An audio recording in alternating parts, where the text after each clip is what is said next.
రామచంద్రమూర్తి సుగ్రీవుడు ఇద్దరు అగ్నిసాక్షిగా స్నేహం చేసుకుని పరస్పరం ప్రతిజ్ఞ చేసుకున్నారు.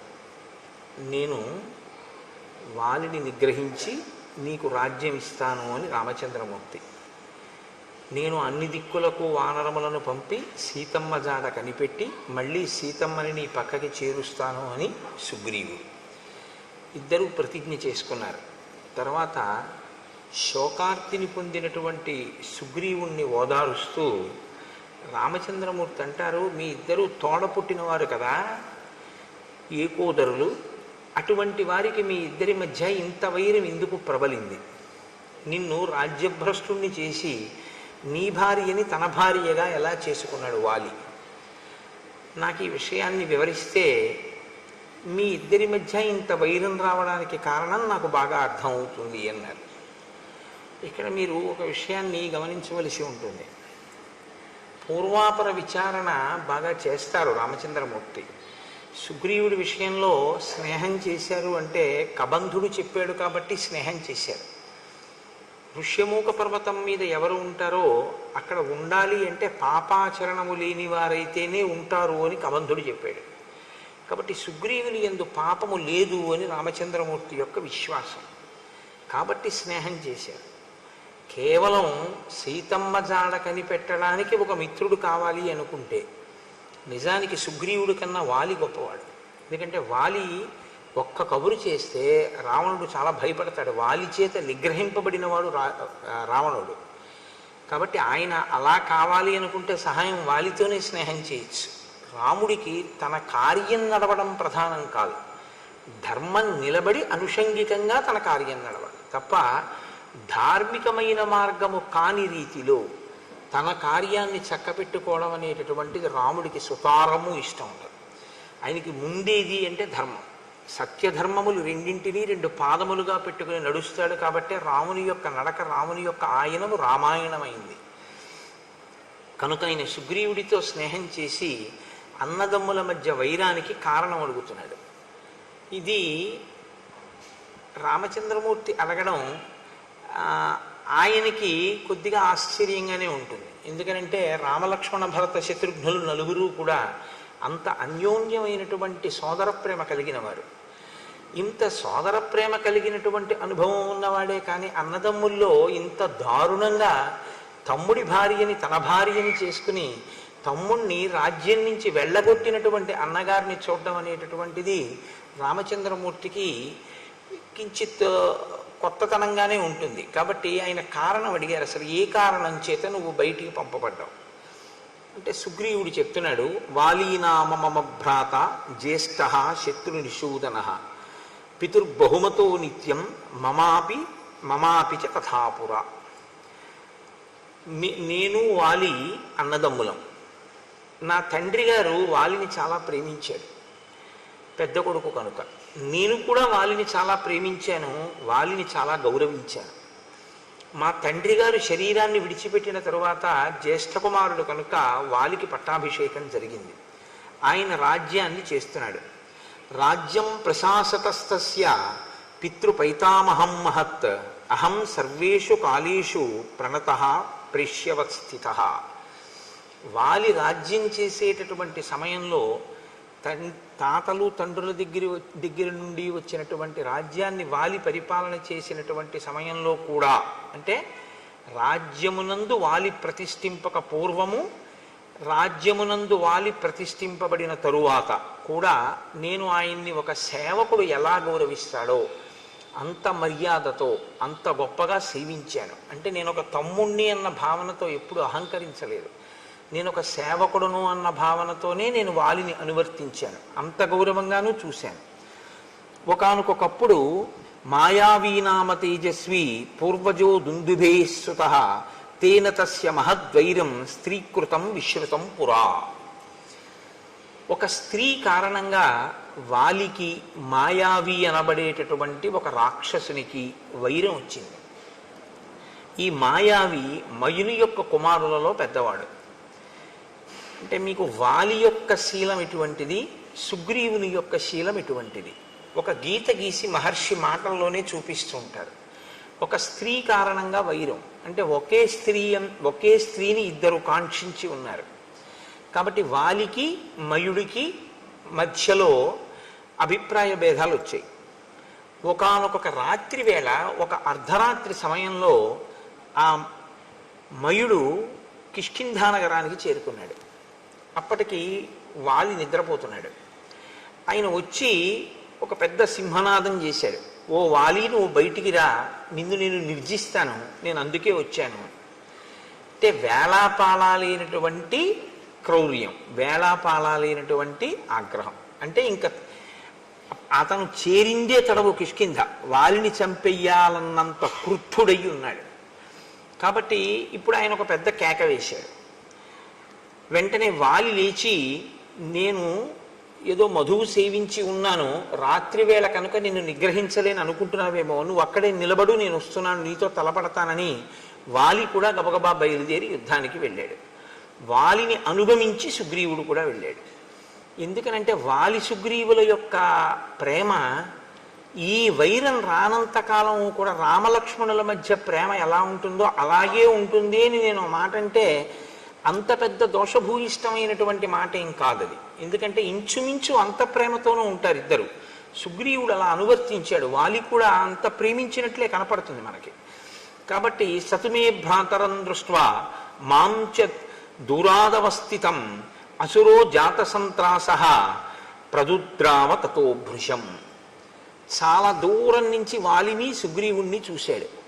చూసి ఇంత యుద్ధానికి వచ్చి వాలిని మట్టు పెడతానని పెద్ద పెద్ద కేకలు వేసి సింహనాదం చేసినటువంటి ఆ మాయావి, ఆ మయుని కుమారులలో పెద్దవాడైనటువంటి మాయావి ఒక్కసారి పరుగు లంఘించుకున్నాడు. వెనక్కి తిరిగి ఆయన పరిగెత్తి వెళ్ళిపోతున్నాడు.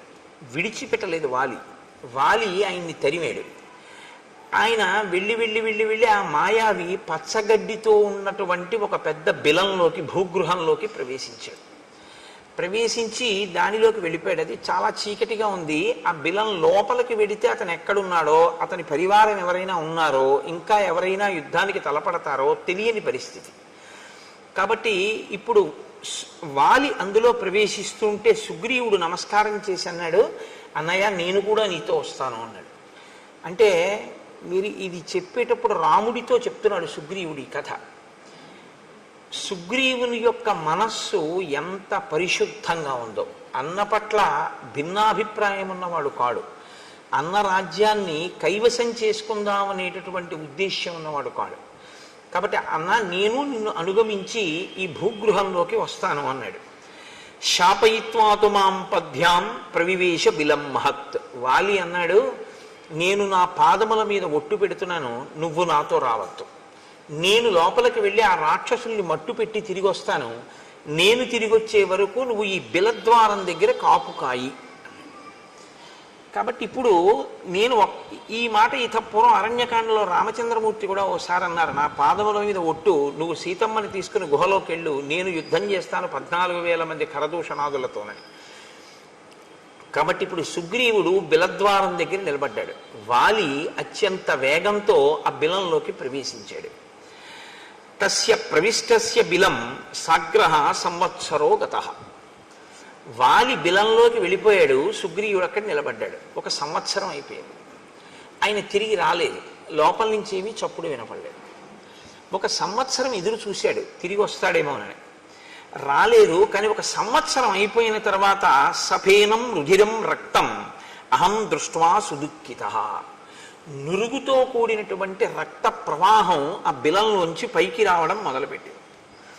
పైగా లోపల నుంచి వాలి వేసినటువంటి ఆర్తనాదములు, అంటే కొంచెం భయంతో కూడినటువంటి కేకలులా వినపడ్డాయి సుగ్రీవుడికి. అవి భయంతో వేశాడా వేయలేదా కాసేపు పక్కన పెట్టండి, ఆయనకు అలా వినపడ్డాయి. అహం త్వవగతో బుద్ధ్యా చిహ్నైస్తై భ్రతరం హతం సిధాయ చ బిలద్వారం శిలయా గిరిమాత్రయా శోకార్తశ్చోదకం కృత్వా కిష్కింధామాగత సఖే. సఖే అంటే ఓ రామా, ఓ స్నేహితుడా అని రాముణ్ణి ఉద్దేశించి మాట్లాడుతున్నాడు. ఓ స్నేహితుడా, నాకు ఎప్పుడైతే వాలి యొక్క కేకలు వినపడ్డాయో, ఆర్తనాదములు వినపడ్డాయో, రాక్షసుల యొక్క హాహాకారములు కూడా నాకు వినపడ్డాయో, నేను వాలి రాక్షసుల చేతిలో నిహతుడయ్యాడు. అక్కడ ఒక్క మాయావియే కాదు, చాలామంది రాక్షసులు ఉన్నారు. అందరూ కలిపి వాలిని మట్టు పెట్టారు అని నిర్ణయానికి వచ్చాను. వచ్చి వాళ్ళు పైకి వస్తారేమో అని. ఎందుకంటే ఎప్పుడూ సుగ్రీవుడికి జీవితాంతం పోలికే. ఎటువంటి పోలిక అంటే, నా అన్నగారు చాలా గొప్పవాడు, నా అన్నగారు చాలా పరాక్రమవంతుడు, అన్న చెయ్యలేని పని నేను చెయ్యలేను అని ఒక ఆలోచన ఎప్పుడు సుగ్రీవుడికి. కాబట్టి నా అన్నగారే ఎంత ప్రమాదంలో ఉన్నాడంటే, ఇప్పుడు నేను బిలంలోకి వెళ్ళి కానీ బిలద్వారం దగ్గర నిలబడగానే ఏం చేస్తాను? కాబట్టి లోపల ఉన్న రాక్షసులు పైకి రాకుండా చెయ్యాలనుకున్నాడు. అందుకని ఒక పెద్ద శిలను ఒక దాన్ని దొర్లించి తీసుకొచ్చి దాన్ని ఆ బిలద్వారానికి అడ్డంగా పెట్టేశాడు. ఇప్పుడు ఏమనుకున్నాడంటే, ఇక అందులోంచి రాక్షసులు పైకి రాలేరు, అందులో ఉండిపోతారనుకున్నాడు. వాలి ఉన్నా సరే వాలి కూడా పోతాడు. రాజ్యం తీసుకుందాం అనుకున్నవాడైతే సంవత్సర కాలం ఎదురు చూడడు కుట్ర చేయడానికి. పైగా అతను వెళ్ళిపోయేటప్పుడు శోకార్తశ్చోదకం కృత్వా అన్నాడు. నేను ఆయన గురించి శోకించి ఉదకక్రియ చేశాను అన్నాడు. ఉదకక్రియ చేయడం అంటే జలతర్పణ. అంటే చనిపోయాడు అన్న భావనలో మనసులో అతనికి ఏం అనుమానం లేదు. బతికున్నాడో చచ్చిపోయాడో, నేను గబుక్కుని బిలానికి అడ్డంగా ఓ రాయి పెట్టేశాను, అలాంటి భావన ఏం లేదు. ఖచ్చితంగా వాలి మరణించాడని అనుకున్నాడు. అందుకే అతను ఉదకక్రియ కూడా చేసేసాడు. చేసేసి తిరిగి వచ్చాడు. నిజంగా రాజ్యం మీద సుగ్రీవుడికి వ్యామోహం ఉంటే వాలి చచ్చిపోయాడని మంత్రులకి చెప్పుండేవాడు. నేను బిలానికి అడ్డంగా ఒక శిలని పెట్టాను, ఉదకక్రియ చేశాను, వచ్చాను. కానీ అన్నయ్య చచ్చిపోయాడు అని నేను ఎలా చెప్పడం? అన్నయ్య ఏలినటువంటి రాజ్యాన్ని నేను ఏలగలనా? బహుశా అది ఆయన శంక. వాలి సింహాసనం మీద కూర్చుంటే అమ్మ బాబాయ్ వాలి పరిపాలిస్తున్నాడని ఎవరు రాలేరు. వాలి అంత సమర్థున్నా నేను వాలి కూర్చున్న సింహాసనం మీద కూర్చోడానికి? యువరాజుగా వాలి పక్కన కూర్చోగలనేమో కానీ వాలి లేకుండా నేనే స్వతంత్రంగా పరిపాలన చెయ్యగలిగినటువంటి వాడిని కాను. అందుకని ఆయన మంత్రులకు చెప్పలేదు. కానీ వాళ్ళు ఏం చేశారు? యత్నతో మంత్రిభిశ్రుతం. వాళ్ళు గుచ్చి గుచ్చి గుచ్చి గుచ్చి ప్రశ్నించారు అనేక రకాలుగా. నువ్వు ఎందుకు వచ్చేసావు? వాలేడి? ఎందుకు రాలేదు? ఎప్పుడు వస్తాడు అని.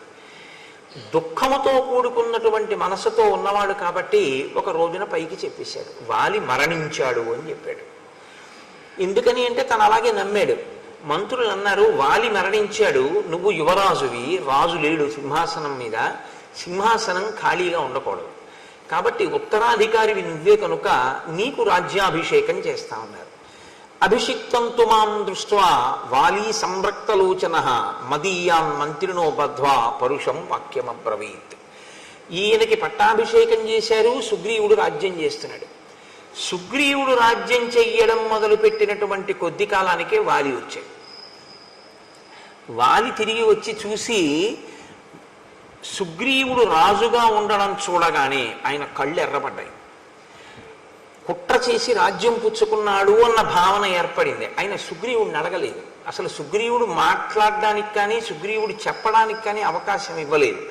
సుగ్రీవుడు చెప్పింది నమ్మలేదు కూడా. కాబట్టి మదీయాన్ మంత్రినో బద్ధ్వా పరుషం వాక్యమబ్రవీత్. నా మంత్రులందరినీ ఖైదు చేసేసాడు.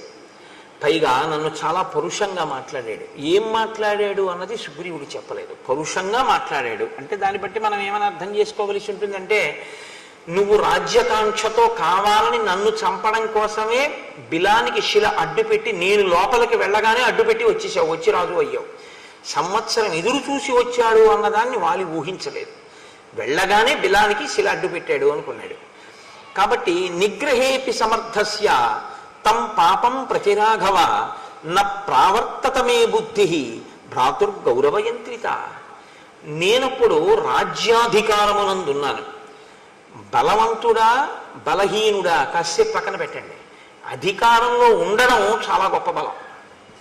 ఎందుచేత అంటే సైన్యం అంతా కూడా సహకరిస్తుంది. రాజ్యాధికారం అటువంటిది.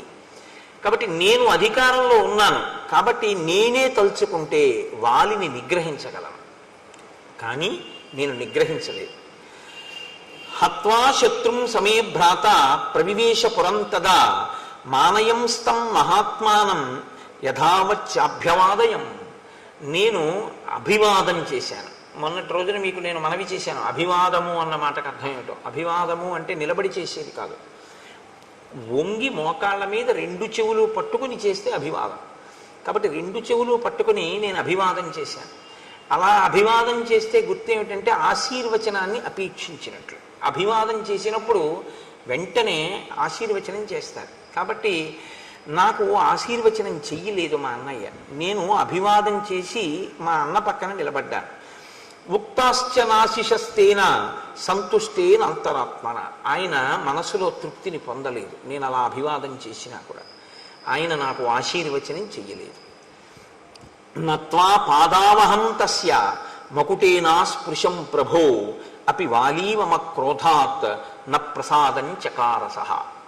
నేను నా కిరీటం ఆయన పాదాలకు తగిలేటట్టుగా వంగి ఆయన పాదములకు నా కిరీటాన్ని తగల్చి నమస్కరించాను. నమస్కరించి నేను ఆయనతో ఒక మాట చెప్పాను, అన్నయ్య నేను యథార్థంగా రాజ్యం కోరుకోలేదు, నువ్వు మంత్రులను అడుగు. నేను 1 సంవత్సరం ఎదురు చూశాను నువ్వు వస్తావని. నురుగుతో కూడిన రక్తపు వరద వచ్చింది. నేను నీకే ప్రమాదం జరిగింది అనుకున్నాను. అందుకని 1 సంవత్సరం తర్వాత ఒక బండ అడ్డంగా పెట్టి తిరిగి వచ్చేశాను. నేను మంత్రులకు చెప్పలేదు. వారు నన్ను గుచ్చి గుచ్చి ప్రశ్నించారు. ప్రశ్నించి వాళ్ళు బలవంతంగా నాకు పట్టాభిషేకం చేశారు. అభిషిక్తోన కామేన తన్మేత్వం చంతుమర్హసి. నేను కావాలని చేసుకున్న పట్టాభిషేకం కాదు, కానీ నాకు పట్టాభిషేకం జరిగిందన్నమాట వాస్తవం. అన్నయ్య, ఈ జరిగిన పట్టాభిషేకానికి నన్ను క్షమించు, నాకు తెలియదు నువ్వు ఉన్నావని. కాబట్టి ఇప్పుడు ఈ రాజ్యాన్ని నీకు అప్పజెప్పేస్తున్నాను. నువ్వే సింహాసనం మీద కూర్చుని పరిపాలన చేయి. నీ వంటి మహాత్ముడు పరిపాలన చేస్తుంటే నీ మీద ప్రభువుగా కూర్చున్నాడు. ప్రభువుగా కూర్చున్నవాడు అకస్మాత్తుగా మళ్ళీ యువరాజుగా రావడం అనేటటువంటిది ఎవ్వరికీ అంగీకారయోగ్యం కాదు. యువరాజు రాజు తర్వాత ఉండేటటువంటి రాజరికం. ఒకసారి రాచరికం చేసి మళ్ళీ యువరాజుగా కూర్చోవడం అనేటటువంటిది ఒక వ్యక్తి అంగీకరించగలిగినటువంటి విషయం కాదు, అంత తేలిక కాదది. కానీ సుగ్రీవుడు దానికి సిద్ధపడ్డాడు. అన్నయ్య, నువ్వే రాజ్యమేలు, నేను నీకు తోడుగా ఉంటాను. నేను పూర్వం ఎలా నిన్ను సేవించానో అలాగే ఒక సేవకుడిగా మసులుకుంటాను. నేను యువరాజుగానే ఉంటాను అని అభ్యర్థించాను. కానీ వాలి సభని ఏర్పాటు చేసి మంత్రుల్ని పౌరుల్ని అందరినీ పిలిచాడు. పిలిచి ఒక మాట అన్నాడు. జరిగిన కథంతా చెప్పాడు. మాయావి వెంట మేము పరిగెత్తడం, తను బిలంలోకి వెళ్ళడం అన్నీ చెప్పి ఆ సభలో ఉన్న వారితో ఏం చెప్పాడంటే, ఈ దుర్మార్గుడు రాజ్యాన్ని కాంక్షించి నేను బిలంలోకి వెళ్ళగానే శిల అడ్డుపెట్టి వెళ్ళిపోయాడు. నేను తీరా మాయావిని వెతుక్కుంటూ లోపలికి వెళ్ళినటువంటి 1 సంవత్సరం తర్వాత నాకు ఆ మాయావి కనపడ్డాడంటే అది ఎంత పెద్ద బిలమో. ఆయనతో పాటు అక్కడ చాలామంది రాక్షసులు ఉన్నారు. నేను ఈ రాక్షసులందరినీ పరిమార్చాను. గుహ నెత్తుటితో నిండిపోయింది. నెత్తుటితో నిండిపోతే నేను ఆ గుహ నుంచి బయటపడవలసి వచ్చింది. తీరా నేను లోపల నుంచి సుగ్రీవా సుగ్రీవా సుగ్రీవా అని ఎంత అరిచినా నాకు జవాబు రాలేదు. నేను బయటికి వెడదామని వస్తే శిల అడ్డు పెట్టేసింది. నేను నా పాదములతో అనేక పర్యాయములు ఆ శిలని తన్నాను. తంటే ఆ శిల బద్దలైంది. బద్దలైన తర్వాత నేను బయటికి రాగలిగాను. ఈ క్రూరాత్ముడు ఇంత దుశ్చర్య చేసి నువ్విక్కడ ఉండు అని చెప్తే ఉండడం మానేసి శిలని అడ్డుపెట్టి ఇక్కడికొచ్చి రాజ్యాన్ని తీసుకున్నాడు. కాబట్టి వీడు నా పట్ల క్రూరంగా వ్యవహరించాడు, కాబట్టి నేను వీడిని చంపేస్తానన్నాడు అని నా భార్య రుమని తన భార్యగా స్వీకరించాడు. ఇక్కడ మీరు ఒక విషయాన్ని గమనించవలసి ఉంటుంది. తార అని ఒక ఆవిడ ఉంది, వాలి భార్య. వాలి భార్య తార, సుగ్రీవుడి భార్య రుమ. వాలి తారతో కలిసి రాజ్యం వెళుతుండేవాడు.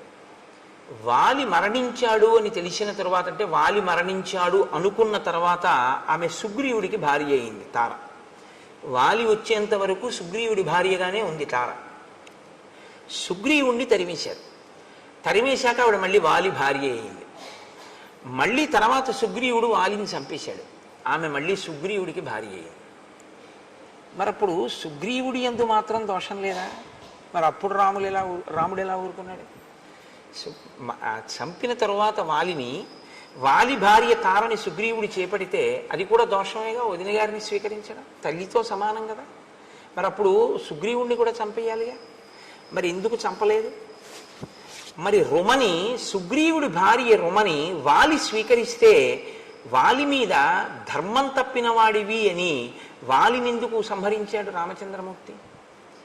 కిష్కింధకాండలో మీరు చాలా జాగ్రత్తగా దాన్ని పరిశీలనం చేయవలసి ఉంటుంది. వానర జాతులలో వానరముల యందు అనేక జాతులు ఉన్నాయి. ఇందులో కర్మాధికారము జ్ఞానాధికారము కలిగినటువంటి వానర జాతి ఒకటి ఉంది. అది చాలా శ్రేష్టమైనటువంటి వానర జాతి. వాళ్ళు సంధ్యావందనం చేస్తారు. మనుష్యులు ఎలా చేస్తారో అలా వాళ్ళు సంధ్యావందనం చేస్తారు. వాళ్ళ అంత్యేష్టి సంస్కారం అవన్నీ కూడా అలా ఉంటాయి. వాలి సుగ్రీవుడు సంధ్యావందనం చేసేటటువంటి వానర జాతిలో వచ్చినటువంటి వాడు. సంధ్యావందనం చేసే అధికారం ఉన్నటువంటి వానర జాతిలో ఒక నియమం ఉంది. అన్న వదిన, తమ్ముడు మరదలు, రెండు జంటలు ఉండగా ఏ కారణం చేతనైనా అన్నగారు కానీ తమ్ముడు కానీ మరణిస్తే, మరదలు కానీ వదిన గారు కానీ మిగిలినటువంటి వారిని, అంటే ఒక ఉదాహరణ చెప్పాలి అంటే అన్నగారు మరణించాడు అనుకోండి, ఇప్పుడు ఆ వదిన గారు తనంత తాను కోరుకుంటే తమ్ముడికి భార్య అవ్వచ్చు. అలాగే తమ్ముడు మరణించాడు అనుకోండి, తమ్ముడి భార్య కోరుకుంటే అన్నగారికి భార్య కావచ్చు. అది వాళ్ళ ధర్మం, వాళ్ళ నియమం. అది మీరు మన నియమాలని తీసుకెళ్ళి అక్కడ పెట్టకండి. వాళ్ళ నియమం అలా ఉంది, అది వాళ్ళకి ధర్మబద్ధం. కాబట్టి వాలి భార్యగా తార ఉన్నంతకాలం సుగ్రీవుడు ఎప్పుడు స్వీకరించలేదు. వాలి మరణించాడు అని పరిపూర్ణంగా నమ్మాడని గుర్తు ఏమిటంటే పట్టాభిషేకం చేసుకుని తారని కూడా తీసుకున్నాడు. ఆవిడ అంగీకరించింది సుగ్రీవుడు భార్యగా ఉండడానికి, కాబట్టి స్వీకరించాడు. ఇప్పుడు తప్పు లేదు. సుగ్రీవుడు కళ్ళ ముందు బతికున్నాడని వాలికి తెలుసు, తెలిసి రుమని స్వీకరించాడు, ధర్మం తప్పాడు, అందుకుని చంపాడు. ఇది మీరు పట్టుకోవలసి ఉంటుంది. తర్వాత సుగ్రీవుడు మరణించాడు, వాలి మరణించాడు. వాలి మరణించిన తరువాత వాలి భార్య తార ఇప్పుడు భర్త పోయాడు కాబట్టి కోరుకుంటే ఆయన తమ్ముడికి భార్యగా వెళ్ళవచ్చు. కాబట్టి తార తమ్ముడికి భార్యగా వెళ్ళింది. రాముడి జోక్యం చేసుకోండి. ఆ ధర్మ సూక్ష్మాన్ని మీరు పట్టుకోవాలి. కిష్కింధకాండలో ఈ విషయాన్ని మీరు జాగ్రత్తగా పట్టుకోకపోతే ఏమవుతుందంటే రాముడు వాలినే ఎందుకు నిగ్రహించాడు, సుగ్రీవుణ్ణి ఎందుకు నిగ్రహించలేదు అన్నది ఒక పెద్ద ప్రశ్నగా నిలబడిపోతుంది.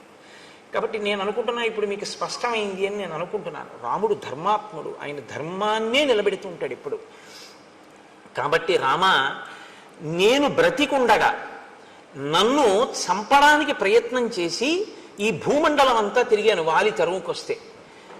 ఋష్యమూక పర్వతం మీదకి వచ్చి కూర్చున్నాను. కిష్కింధ పక్కనే ఉంది ఋష్యమూక పర్వతం. ఆఖరికి నేను ఈ ఋష్యమూకం మీదే కూర్చున్నాను.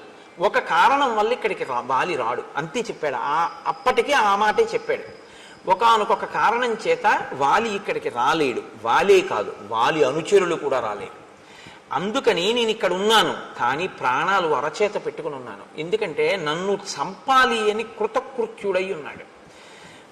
ఎలాగైనా తమ్ముడిని చంపేస్తానంటున్నాడు. అందుకని ఏ క్షణంలో ఎవరిని పంపి నన్ను చంపుతాడోనని భయపడడం వల్లే మీ ఇద్దరిని చూసినప్పుడు కూడా వాలే పంపాడు అని నేను అంత భయపడ్డాను.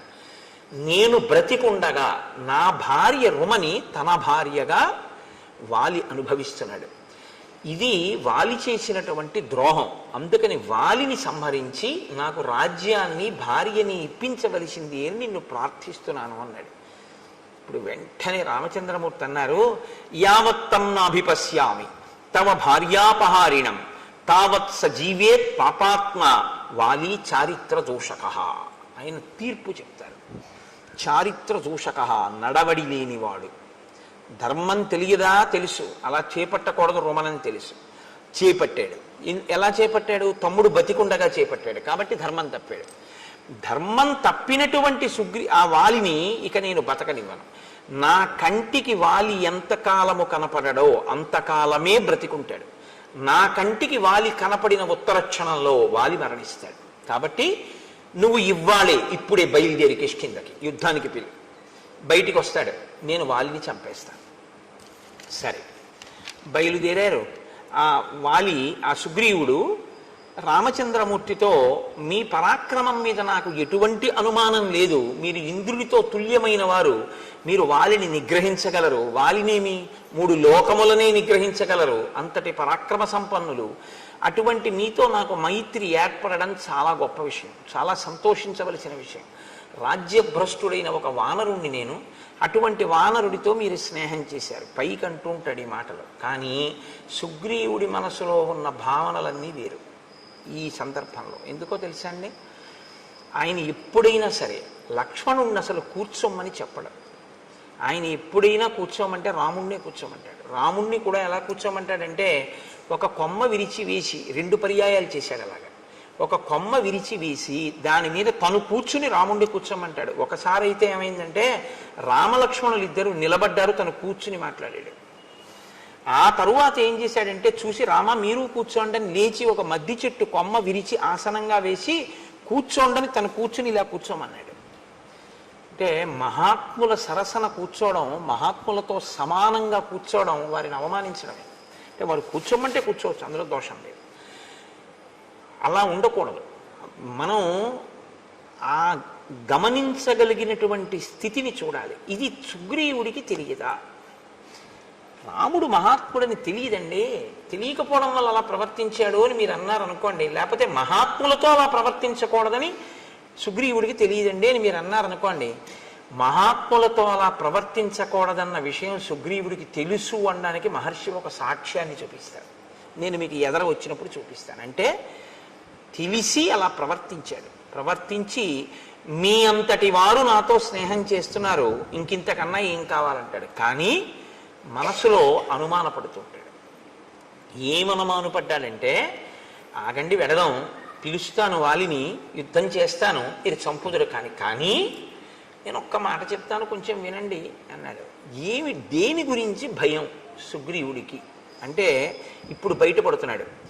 సముద్రాత్ పశ్చిమాత్ పూర్వం దక్షిణాదపి చోత్తరం క్రామత్య నుదితే సూర్యే వాలి వ్యపగత క్లమః. వాలి ప్రతిరోజు సూర్యోదయానికి పూర్వం బ్రాహ్మీ ముహూర్తంలో నిద్రలేస్తాడు. చాలా మంచి అలవాటు. రావణుడు కూడా లేస్తాడు.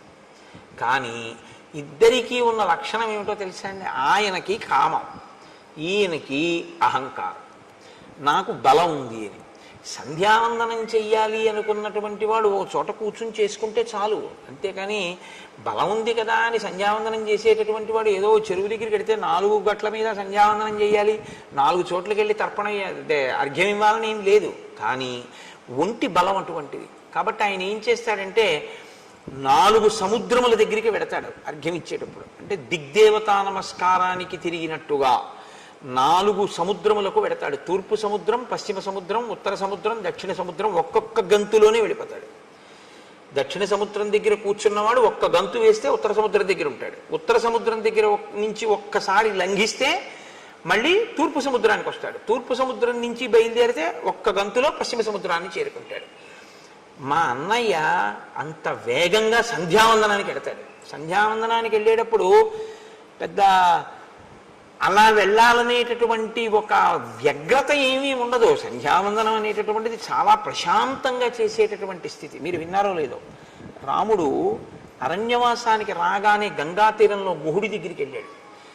నిర్మలమైన మనస్సుతో గాయత్రి చేస్తాడు. గాయత్రి ఎప్పుడు చేస్తున్నా సంధ్యావందనంలో మనసుని నిర్మలం చేసుకోవాలి. అందుకే అన్ని మాటలు ఆచమనం చేస్తారు. స్థూల సూక్ష్మ కారణ శరీరముల యందు ఉండేటటువంటి తాపములను నిగ్రహించి మనసుని నిలబెట్టి సంధ్యావందనం చేయాలి, గాయత్రి చెయ్యాలి. అది బుద్ధిని ప్రచోదనం చేస్తుంది. కాబట్టి రాముడు చేస్తే ప్రశాంత చిత్తుడై చేస్తాడు. వాలి చేస్తే తన బలాన్ని బయట పెట్టుకునేటట్టు చేస్తాడు. సంధ్యావందనంలా చేయాలి తప్ప సంధ్యావందనం వేలంబరానికి వెటకారాలకి సంధ్యావందనాలు చేయకూడదు. అది చాలా ప్రమాదం కూడా. అలాంటి పిచ్చి పనులు ఎప్పుడూ చేయకూడదు. దాన్ని చేసేటప్పుడు తదేక దృష్టితో జాగ్రత్తగా ఆ మర్యాదతో ఆ గౌరవంతో చేయవలసి ఉంటుంది. కాబట్టి 4 సముద్రముల దగ్గరికి వెడతాడు మా అన్నయ్య. ఒక్కొక్క గంతులో వెళ్ళిపోతాడు. అయిపోయిన తర్వాత ఏం చేస్తాడో తెలుసా? సంధ్యావందనం అయ్యాక అంటే సూర్యోదయం అయిపోయే లోపల ప్రాయశ్చిత్తం లేకుండా కదా అర్ఘ్యం ఇచ్చేయాలి. కాబట్టి త్వరతో ముందు సంధ్యావందనం చేస్తాడు. చేసిన వెంటనే ఏం చేస్తాడంటే అగ్రాణ్యారుహ్య శైలానాం శిఖరాణి మహాంత్యపి ఊర్ధ్వముత్పాత్య తరసా ప్రతిగృహ్ణాతి వీర్యవాన్. ఆయన పర్వతముల యొక్క శిఖరముల దగ్గరికి వెళ్ళి నించుంటాడు. నించుని ఆ పర్వత శిఖరములను ఊపి చేత్తో బంతులు పట్టుకున్నట్టు పట్టుకుంటాడు. పట్టుకుని ఈ శిఖరములను గాలిలోకి ఎగరేస్తాడు. ఎగరేసి పట్టుకుంటూ ఉంటాడు కింద పడకుండా. పర్వత శిఖరములను పిరికి ఆడుకోవడం మా వాడికి పొద్దున్నే చేసుకునే వ్యాయామం లాంటిది. బంతి ఆట కింద లెక్క అది. శిఖరములతో ఆడుకుంటాడు అలాగా. అంటే ఎంతటి బలవంతుడో, ఎంతటి వేగమున్నవాడో గమనించు. బలం ఉండడం ఒకెత్తండి, బలానికి పక్కన వేగం ఉండడం మరింత ద్విగుణీకృత బలం. అది బలం ఉన్న చోట వేగం ఉండాలని లేదు, వేగం ఉన్న చోట బలం ఉండాలని లేదు. బలము వేగము కూడా ఉన్నాయనుకోండి, చాలా కష్టం ఇంకా పట్టుకోవడం. అంత వేగంగా వచ్చి మీద పడిపోతాడు. అంత వేగం ఉన్నవాడు, అంత బలం ఉన్నవాడు మా అన్నయ్య. బహవః సారవంతశ్చ వనేషు వివిధాద్రుమాః వాలినా తరసా భగ్న బలం ప్రథయతాత్మనః. మా అన్నయ్య పచ్చగా ఉన్నటువంటి ఆకులతో ఉన్న సాలవృక్షముల దగ్గరికి వెడతాడు. వెళ్ళి ఆకాశం అంతెత్తు పెరిగిపోయి కొమ్మలతో రెమ్మలతో పచ్చి ఆకులతో ఉన్న సాలవృక్షం దగ్గరికి వెళ్ళి దాని మొదలు పట్టుకుని ఒకసారి ఊపుతాడు. ఊపి పైకి చూస్తాడు. చూస్తే అపర్ణః, ఇహ ఆకులు ఉండవు ఆ చెట్టుకి, అన్ని ఆకులు కింద పడిపోతాయి. పచ్చాకు పడ్డం చాలా కష్టం, పచ్చాకు ఊడదు. కానీ మా అన్నయ్య సాలవృక్షాన్ని కదిపితే ఆకులన్నీ ఊడి కింద పడిపోతాయి. అంతటి మహాబలవంతుడు. అంటే ఏమిటి? నిన్ను నమ్మి నేను వెళ్ళొచ్చా? నేను వెళ్ళి యుద్ధానికి పిలిచిన తరువాత నువ్వు తట్టుకోలేకపోతే, ఏదో వాలి చంపేస్తానంటున్నావు, మంచిదే పాపం, ఏదో మిత్రత్వంతో. కానీ తీరా అక్కడికి నువ్వు వచ్చి కాళ్ళు చాపావనుకో, నా పరిస్థితి ఏమిటి? వదిలిపెట్టండి నన్ను ఇంకా. కాబట్టి మా అన్నయ్య బలం ఏమిటో ముందు తెలుసుకో. అంటే రాముని మీద కించిత్ అనుమానం, రాముని యొక్క బలం మీద పరిపూర్ణమైనటువంటి విశ్వాసం ఉన్నవాడు కాదు. ఈ మాట చెప్పిన తరువాత ఇంకొకటి చెప్తున్నాడు. మహిషోదుందుభిర్నామ కైలాస శిఖర ప్రభ బలం నాగసహస్రస్య ధరయామాస వీర్యవాన్. దుందుభి అని ఆ మాయావి యొక్క తమ్ముడు, వాడికన్నా గొప్పవాడు వీడు. వీడికి 1000 ఏనుగుల యొక్క బలం ఉన్నటువంటి వాడు. 1000 ఏనుగుల బలం ఉంటే వచ్చిన ఇబ్బంది ఏముందండి? దానికి పెద్ద గొడవే ఉంది. ఆయన బలం అయింది, ఆయన తిండి అయింది. కానీ వచ్చిన బాధ ఏమిటంటే బలం ఉంది కాబట్టి రోజు ఎవరో ఒకళ్ళతో యుద్ధానికి వెళ్తాడు. యుద్ధానికి వెళ్ళడానికి ఆయనకి ఈయనకి ఏమీ అభిప్రాయ భేదాలు ఉండక్కర్లేదు. బలవంతులు ఎవరని అడుగుతాడు. బలానా ఆయన బలవంతుడండి అన్నారనుకోండి, నేను పొద్దున్నే వెళ్ళి వాళ్ళు ఇంటి ముందుకు వెళ్ళి జబ్బలు ధరుస్తాడు, వస్తావా రావా యుద్ధం చేస్తానంటాడు. అంటే ఓడించేయాలంతే. నేను బలవంతుడననేటటువంటి ఒక ఖండకావరం అన్నమాట. కాబట్టి ఈ దుందుబి 1000 ఏనుగుల బలం ఉన్నవాడు కాబట్టి ఒకసారి సముద్రుడి దగ్గరికి వెళ్ళాడు. సముద్రుడు అనంతమై గంభీరంగా ఉంటాడు కాబట్టి ఆయన దగ్గరికి వెళ్ళి జబ్బలు చరిచి అన్నాడు, నువ్వు ఇంత పెద్ద సముద్రుడు ఉన్నావు, ఇంత బలవంతుడు అంటారు, ఇవాల్టితో నీ పొగరనిచేస్తాను, రా యుద్ధానికి అన్నాడు. ఆయన ఏం చేశాడు అంటే ఆయన ఏం చెయ్యక్కర్లేదు, బలం ఉంది కాబట్టి గొడవ పెట్టుకుంటూ ఉంటాడు. అదే రాక్షస ప్రవృత్తి అంటే, అంతకన్నా ఇంకేముండదు. కాబట్టి ఎప్పుడైనా అటువంటి వాడు మీకు కనపడితే మీరేం చేయాలంటే సముద్రుల్లా హిమవంతుల్లా మాట్లాడాలి అని గుర్తుపెట్టుకోండి. తప్ప మీరు యుద్ధానికి వెళ్ళిపోకూడదు, వాళ్ళే మీరు కూడా రెచ్చిపోకూడదు.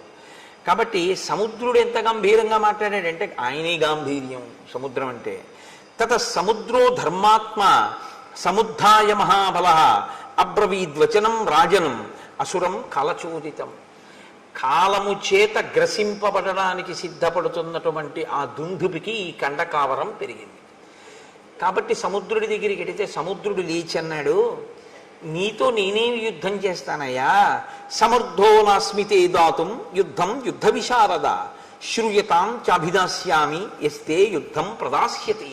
శైలరాజో మహారణ్యే తపస్వి శరణం పరం శంకర శ్వశురో నామ్నా హిమవానితి విశ్రుత గృహప్రస్రవణోపేతో బహుకందర నిర్ఝర స సమర్థస్తవ ప్రీతిం అతులాం కర్తుమాహవే.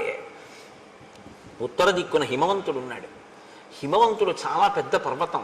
ఋషులందరూ ఆయన్ని ఆశ్రయించి ఉంటారు, తపస్సు చేసుకోవడానికి ఆ హిమవత్ పర్వతం మీద ఉంటారు. ఆ ఆయన యందు పెద్ద పెద్ద గుహలు ఉన్నాయి, అనేకమైన నదులు పుట్టి ఆయన మీద ప్రవహిస్తూ ఉంటాయి, అంత బలవంతుడు. పైగా శంకరుడికి మామగారు కాబట్టి ఆ హిమవంతుడి దగ్గరికి వెళ్ళి అడుగు, ఆయన చేస్తాడు యుద్ధం. నీలాంటి వాడితో నేనేం యుద్ధం చేస్తాను, కాబట్టి నాతో యుద్ధం అక్కర్లేదు, నేనే చెప్తున్నానుగా చేయలేనని ఆయన దగ్గరికి వెళ్ళాను. వాడు వెంటనే అయితే నువ్వు చేయలేవన్నమాట, కాబట్టి ఓడిపోయినట్టే. వాడికి అక్కడతో ఆ కోరిక తీరిపోయింది. కాబట్టి ఇప్పుడు కానీ వాడికి ఆ తీట వదిలిపోతూ ఉండాలి, రోజు ఎవరో ఒకరితో యుద్ధం చెయ్యాలి వాడు. కాబట్టి వాడు హిమవంతుడి దగ్గరికి వెళ్ళాడు, పిలిచి నువ్వు నాతో యుద్ధం చెయ్యాలి, సముద్రుడు నీ గురించి ఇంత గొప్పగా చెప్పాడు, నేను నీతో యుద్ధానికి వచ్చానన్నాడు. అంటే ఆయన అన్నాడు, దేనికి యుద్ధం, మన ఇద్దరి మధ్య వైరమేం లేదు, నిష్కారణంగా నాతో యుద్ధం ఎందుకు అంటే, లేదు నాకు బలం ఉంది, నువ్వు బలవంతుడవో నేను బలవంతుడినో తేలిపోవాలన్నాడు. నీ అంత బలవంతుడిని నేను కాదని నేనే చెప్తున్నాను. నేను ఏదో తాపసులకి ఆశ్రయం ఇస్తూ ఉంటాను, వాళ్ళు తపస్సు చేసుకుంటూ ఉంటారు నా దగ్గర, నేను అందుకు పనికి వచ్చేవాడినే కానీ ఇలా యుద్ధాలు అవి నేను చేయలేను అన్నాడు. నువ్వు యుద్ధం అన్నా చెయ్యి, నాతో యుద్ధం చేసేవాడిని అన్నా చూపించన్నాడు. అదో పెద్ద విచిత్రమైనటువంటి విషయం. ఒక్కొక్కడి స్థితి, రాక్షసత్వం అన్న మాట అంత ప్రబలంగా ఉంటుంది వాళ్ళలో ఉండేటటువంటి మనఃప్రవృత్తి.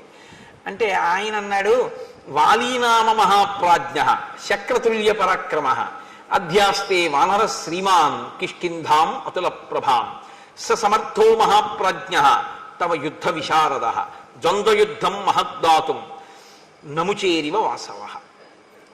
నముచికి ఇంద్రుడికి యుద్ధం జరిగితే ఎలా ఉంటుందో అలా ఉంటుంది నువ్వు వాలితో యుద్ధం చేస్తే.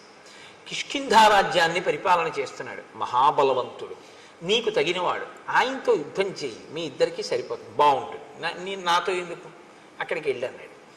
అంటే మళ్ళీ ఒక్క గంతులో అక్కడి నుంచి ఇక్కడికి వచ్చాడు. కానీ పాపం అప్పటికే తిరిగాడు కదండి, మరి ఓసారి సముద్రుడి దగ్గరికి వెళ్ళాడు, ఓసారి హిమవంతుడి దగ్గరికి వెళ్ళాడు. దేనికి, ఓ పుణ్యమా పురుషార్థమా, గొడవ తెచ్చుకోవడానికి వెళ్ళాడు. గొడవ పెట్టుకోలేదు వాళ్ళు గొడవ పెట్టుకోలేదన్న కక్ష కడుపులో ఉండిపోయింది.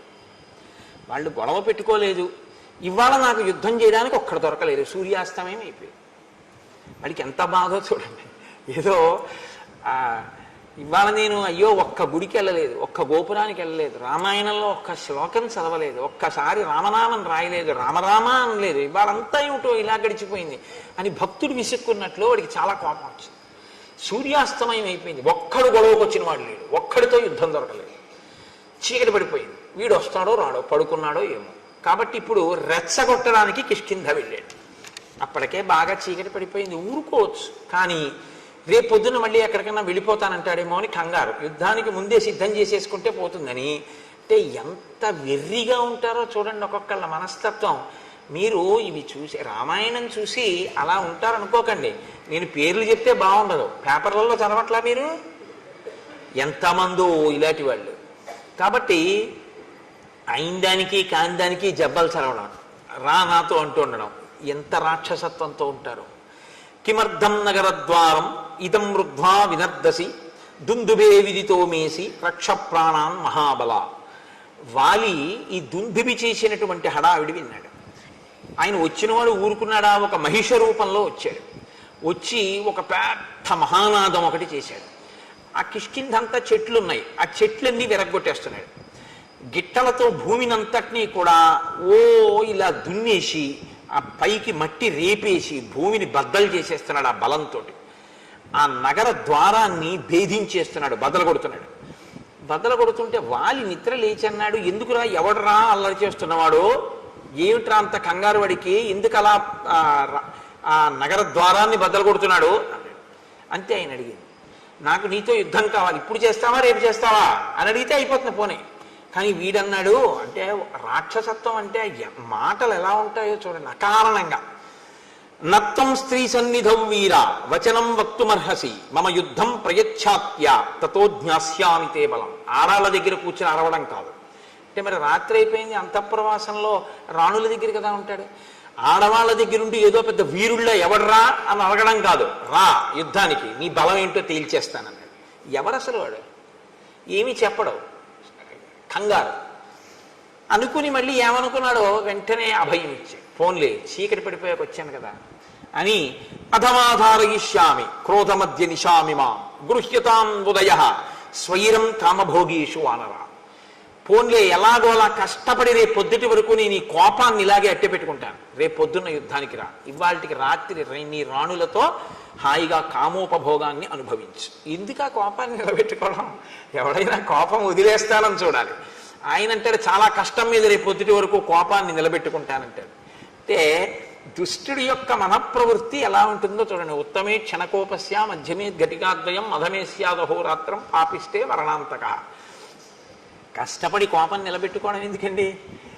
అది పోతుంటే హాయిగా వదిలిపెట్టేయాలి దాన్ని. అమ్మాయి మన ప్రయత్నం లేకుండా పోయిందిరా అనుకోవాలి. కానీ వాడికి అలా చిత్తశాంతి లేదు, దాన్ని కష్టపడి నిలబెట్టుకుంటున్నాడు, గిట్టలతో గీరేస్తున్నాడు, చెట్ల కొమ్మలు అంటే రాత్రల్లా అలా చేస్తూ ఉంటాడు. నువ్వేం చేయాలి, వాలి ఏం చెయ్యాలో చెప్తున్నాడు. ఇవాళ రాత్రికి నీ రాణులతో భోగించు. దీయతాం సంప్రదానంచ పరిష్వజ్యచ వానరాన్ సర్వశాఖా మృగేందస్త్వం సంసాదయ సుహృజ్జనాన్. నువ్వు దాన ధర్మాలు ఏమైనా చెయ్యాలనుకుంటున్నావేమో, ఇవాళ రాత్రి చేసేసి ఎవరికేమైనా ఇద్దామనుకుంటే ఇచ్చేసి. పరిష్వజ్యచ వానరాన్, ఎవరైనా నీకు ముఖ్యమైనటువంటి వానరుల్ని చూడాలంటే వాళ్ళని పిలిపించి కౌగిలించేసుకోసారి. ఎందుకంటే ఇవన్నీ అంటే ఖండకావరం నోటి తీట. సర్వశాఖా మృగేందస్వం సంసాదయ సుహృజ్జనాన్. ఒకసారి నీ సుహృత్తులు ఉంటారు, మంచి స్నేహితులు, మళ్ళీ చూడడం ఉండదు, రేపు పొద్దున చంపేస్తాను నేను, అందుకని వాళ్ళందరినీ పిలిచి ఓసారి చూసేసి.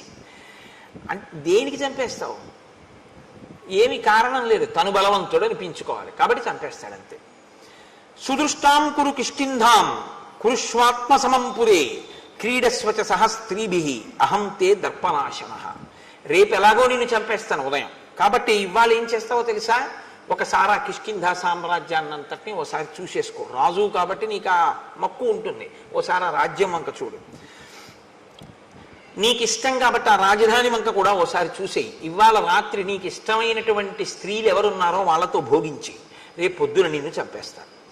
యోహిమత్తం ప్రమత్తం వా సుప్తం వా రహితం భృశం హన్యాత్ స భ్రూణలోకే తద్విధం మదమోహితం. అసలు ఇప్పుడే చంపేద్దరు. ఎందుకు వదిలేస్తున్నానో తెలుసా? నువ్వు తాగి రాణులతో భోగం అనుభవిస్తూ ఉంటావు కాబట్టి నిద్రపోతున్న వాణ్ణి, ఆయుధం లేనివాణ్ణి, యుద్ధానికి సిద్ధంగా లేనివాణ్ణి, ఏదో కామోపభోగంలో ఉన్నవాణ్ణి చంపడం అంటే భ్రూణహత్య, పసిపిల్లాన్ని చంపడంతో సమానం. కాబట్టి నేను అటువంటి పాపపు పనులు చేయనన్నాడు. మళ్ళీ ఇందులో మళ్ళీ పాపపుణ్య విచారణ ఒకటి వాడికి. రాక్షసత్వం అంటే అలాగే ఉంటుందండి, చాలా గమ్మత్తుగా ఉంటాయి వాళ్ళ మాటలు. కాబట్టి రేపొద్దున్న యుద్ధానికి రాను అంటే వాడికి వీడికన్నా సరదా వాడికి. వాడన్నాడు రేపొద్దుడి దాకా ఎందుకు, నేను తాగిన అది వీరరసం, నేను మధుపానం చేసినా అది నన్నేం అడ్డదు, కాబట్టి నిన్ను ఇప్పుడే చంపేస్తాను, రేపొద్దుడి దాకా ఏంటి, అవన్నీ నాకేం అవసరం లేదన్నాడు. అని వెంటనే లోపలికి వెళ్ళి తమేవ ముక్త్వా సంక్రుద్ధో మాలాముక్షిప్య కాంచనీం పిత్రా దత్తాం మహేంద్రేణ యుద్ధాయ వ్యవతిష్ఠత. తన తండ్రి అయినటువంటి మహేంద్రుడిచ్చిన బంగారు మాల ఒకటి ఉంది, ఆ మాల తీసి మెడలో వేసుకున్నాడు. ఆ మాలకి ఒక శక్తి ఉంది, అది తనలోని తేజస్సుని తనలోని బలాన్ని క్షీణించిపోకుండా మాల స్వీకరించి కాపాడుతుంది. ఎదుటివారి బలాన్ని లాగేస్తుంది అని చెప్పకూడదు మీరు ఎప్పుడు. అది ఆయనలో తేజస్సుని ఆయనలో బలాన్ని క్షీణించిపోకుండా తనలోకి తీసుకుని కాపాడి మళ్ళీ ఇస్తూ ఉంటుంది. మహేంద్రుడిచ్చిన మాలకి ఆ శక్తి ఉంది. అందుకే అది మెడలో ఉన్నంతసేపు వాలి మరణించాడు. వాలి మరణించాలి అంటే అది మెడలోంచి తీసేయాలి, అది మెడలోంచి తీస్తేనే మరణిస్తాడు. కాబట్టి ఇప్పుడు ఆ హారాన్ని మెడలో వేసుకున్నాడు. వేసుకుని వెళ్ళి ఆ రెండు కొమ్ములు పట్టుకుని ఎవడరా దుందుభి నువ్వేనా అన్నాడు. అవును నేనే అన్నాడు. రేపు పొద్దుడు దాకా ఎందుకు ఇప్పుడు రా అని రెండు కొమ్ములు పట్టుకుని విరిచేశాడు. ఇంత అల్లరి చేసిన వాడు ఏమీ లేదు. 4 పిడిగుద్దులు గుద్దాడు, ముక్కులోంచి చెవుల్లోంచి నోట్లోంచి నెత్తురు కక్కుని ఢామ్మని చచ్చిపోయాడు. ఎందుకు ఇంత అల్లరి అంటే ఎందుకు ఎక్కడో హాయిగా పడుకోక ఈశ్వరుడు ఇచ్చిన బలంతో ఎందుకు వచ్చిన గొడవ, ఎందుకు వెళ్ళినట్టు, ఎందుకు యుద్ధం చేసినట్టు, ఎందుకు చచ్చిపోయినట్టు అంటే ఒక్కటే చెప్పవలసి ఉంటుంది, ఖండకావరము. కాబట్టి తం తోలయిత్వా బాహుభ్యాం గతసత్వం అచేతనం చిక్షేప బలవాన్ వాలి వేగే నైకేన యోజనం. అదిగో అప్పుడు మా అన్న వాలి ఏం చేశాడో తెలుసా? ఆ చనిపోయినటువంటి దుందుభిని కోపంతో వాడు కొనప్రాణంతో ఉండగా రెండు చేతులతో పైకెత్తి గిర్ర గిర్ర గిర్ర గిర్ర తిప్పి విసిరిశాడు. పర్వతం అంత శరీరం ఉన్నవాడు దుందుబి. ఆ శరీరాన్ని విసిరితే అది యోజనం దూరం వెళ్ళి పడింది రామ. ఇదిగో ఆ పడిపోయిన శరీరమే ఇప్పుడు అస్థిపంజరం అయిపోయింది, ఎండిపోయి అది ఇలా అయిపోయింది. ఆ విసిరినప్పుడు నవరంధ్రములలోంచి నెత్తురు కారుతోందేమో దుందుబి శరీరంలోంచి. తస్య వేగ ప్రవిద్ధస్య వక్త్రాక్షతజబిందవ ప్రపేతుర్మారుతో క్షిప్త మతంగస్యాశ్రమం ప్రతి. ఆ గాలిలో వచ్చేస్తున్నటువంటి ఆ దుందుబి యొక్క శరీరంలోంచి కారుతున్న నెత్తురు మతంగ మహర్షి యొక్క ఆశ్రమంలో పడింది, ఆశ్రమ ప్రాంగణంలో పడింది. ఆయన బయటికి వచ్చారు. ఏమిట్రా పెద్ద చప్పుడైంది ఏదో పడిపోయినట్టు అని బయటికి వచ్చారు. బయటికి వస్తే నెత్తురు పడిపోయింది అదంతా. ఆయన వెంటనే ఒకసారి అంతర్ముఖులై చూశారు, ఎందుకు పడింది ఇంత రక్తం అని. దుందుబి శరీరాన్ని వాలి విసిరాడు అని గ్రహించారు. ఆయన అన్నారు, వనమ్మత్ సంశ్రయం ఏన దూషితం రుధరస్రవై సంభగ్నా పాదపాశ్చేమే క్షిపతే హాసురీం తను. నేను ప్రాణప్రదంగా పెంచుకుంటున్నటువంటి చెట్లతో కూడినటువంటి ఈ ఆశ్రమం నేను నివసించేటటువంటి ప్రదేశం. దీన్ని కలుషితం చేశాడు వాలి. ఆ నెత్తుటి ధారలు ఇక్కడ పడేటట్టుగా విసిరాడు దుందుబి కళేవరాన్ని. కాబట్టి ఎవడైతే ఈ శరీరాన్ని ఇలా విసిరాడో వాడు ఈ ఆశ్రమంలోకి అడుగు పెడితే వెంటనే మరణిస్తాడు అని ఊరుకోలేదు ఆయన. సమంతాద్యోజనం పూర్ణం ఆశ్రమం మమకం యది ఆగమిష్యతి దుర్బుద్ధి వ్యక్తం సన భవిష్యతి. నేను ఎంతో కష్టపడి ఈ వనాన్నంతటినీ పెంచి పెద్ద చేసి కందమూలములు తింటూ ఉంటాను. నా బిడ్డల్లాంటివి ఈ చెట్లన్నీ. ఇటువంటి చెట్లన్నీ పాడైపోయేటట్టుగా విసిరాడు ఆ దుందుబి శరీరాన్ని. మరి పర్వతం అంత శరీరం పడిపోతే చెట్లు పాడవండి. కాబట్టి ఈ ఆశ్రమంలోకే కాదు, ఆశ్రమానికి ఒక యోజనం దూరంలో ఎప్పుడైనా వాలి లోపలికి వస్తే వెంటనే వాలి మరణిస్తాడు అని ఆయన అన్నాడు. వాలి ఈ కోపాన్ని పెట్టుకుని తన వాళ్ళని పంపించి పాడు చేస్తుంటాడేమో అని. దివసస్యాస్య మర్యాద యంద్రష్టాశోస్మి వానరం బహువర్ష సహస్రాణి సవై శైలో భవిష్యతి. వాలికి సంబంధించినటువంటి వాళ్ళు, వాలి సైన్యంలో ఉన్నవాళ్ళు కానీ వాలి పరివారంలో ఉన్నవాళ్ళు కానీ ఎవరైనా ఒక్కరోజు సమయం ఇస్తున్నారు. ఇప్పటికిప్పుడు వెళ్ళిపోమంటే వెళ్ళిపోరు. కాబట్టి 24 గంటలలో వాళ్ళు ఇక్కడ ఉన్నటువంటి ఈ ఋష్యమూక పర్వత శిఖరములన్నిటి నుంచి ఖాళీ చేసి వెళ్ళిపోవాలి.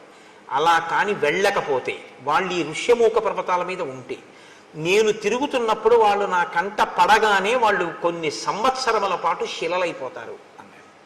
అనేటప్పటికీ వాలికి సంబంధించినటువంటి వానరుల పర్వతం అంతా ఖాళీ చేసి కిష్కిందకి వెళ్ళిపోయారు.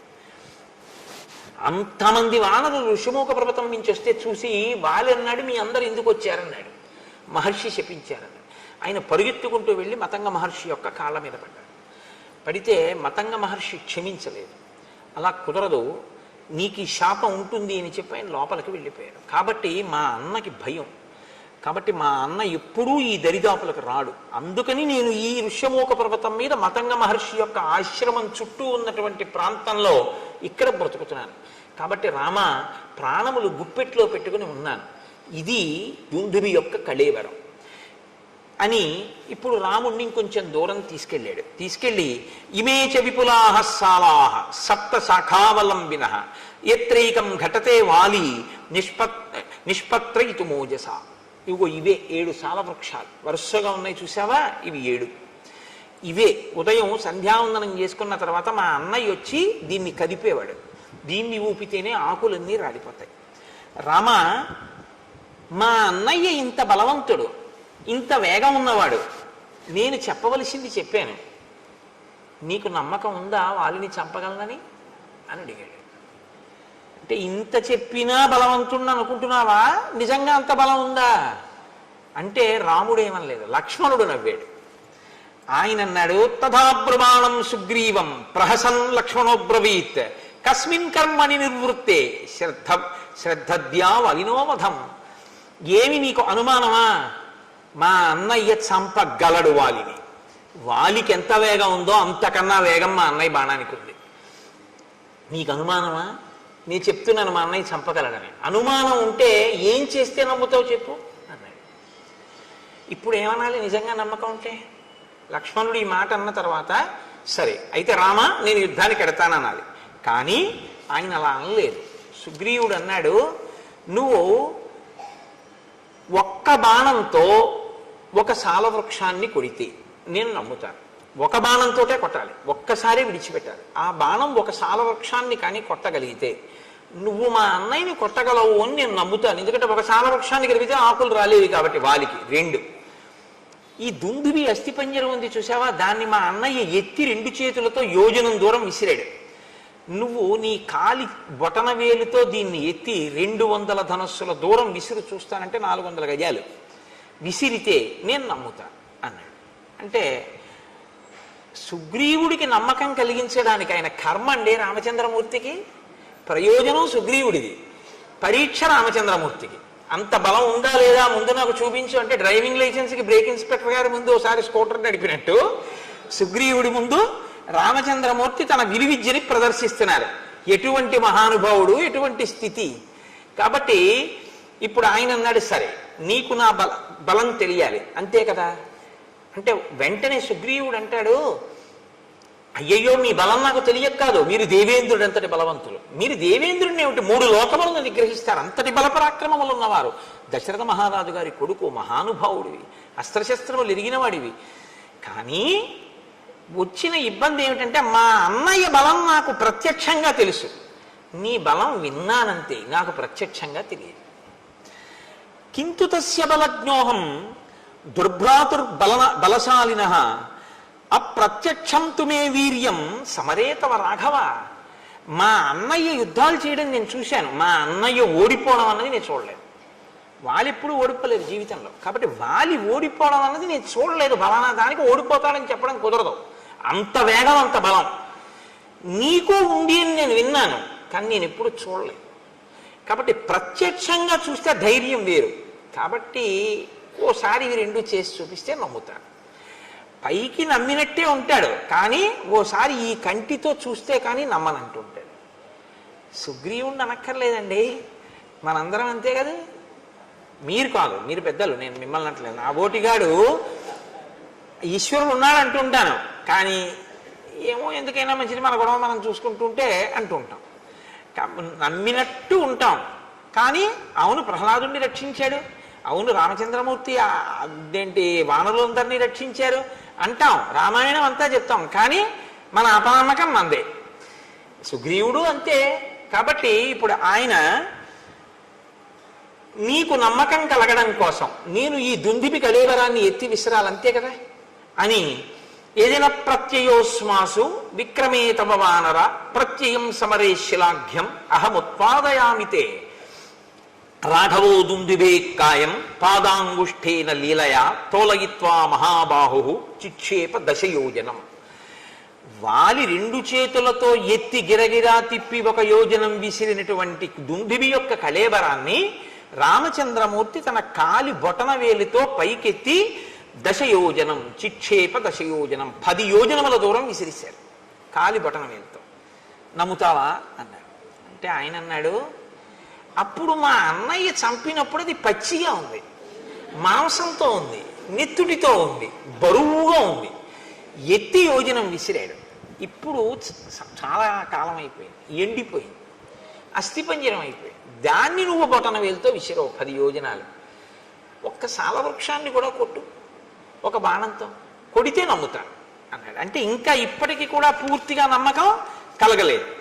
వెంటనే రాముడు స గృహీత్వా ధనుర్ఘోరం శరమేకంచమానద సాలముద్దిశ్య చిక్షేప జాస్వనై పురయం దిశ స విసృష్టో బలవత బాణ స్వర్ణపరిష్కృత భిత్వా సాలాం గిరిప్రస్థే సప్త భూమిం వివేశ ప్రవిష్టశ్చ ముహూర్తేన ధరాం భిత్వా మహాజవ నిష్పత్య చ పునస్తూర్ణం స్వతూణీం ప్రవివేశ తాన్ దృష్ట్వా సప్త నిర్భిన్నాన్ సాలాన్ వానరపుంగవ రామస్య శరవేగేన విస్మయం పరమంగతః.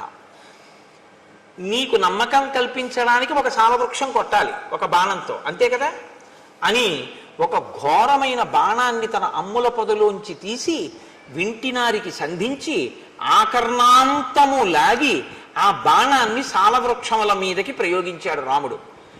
అది ఒక ముహూర్త కాలంలో, అంటే అనే లోపల 7 సాలవృక్షములను కొట్టి ఎదురుగుండా ఉన్న పర్వతము యొక్క శిఖరములను కొట్టి పాతాళలోకంలోకి వెళ్ళి పాతాళలోకాన్ని దర్శించి మళ్ళీ పైకొచ్చి రామచంద్రమూర్తి యొక్క అమ్ముల పొదిలోకి చేరిపోయింది ఒక ముహూర్తం. ఇది చూసి ఒక్కసారి విస్మయం పరమంగత. అబ్బా, ఇంత వేగమా రాముడి బాణానికి? మా అన్నయ్యదే వేగం అనుకున్నాను. అమ్మో, ఇలా అనేటప్పటికీ బాణం 7 సాలవృక్షములను కొట్టి పర్వతాన్ని కొట్టి ఛేదించి భూమిలోకి పాతాళంలోకి వెళ్ళి పాతాళ వివరాన్ని చూసి మళ్ళీ పైకి వచ్చి అక్షయబాణ తూణీరంలోకి వెళ్ళిపోయి చేరిపోయి. ఇప్పుడు నిలబడలేదు.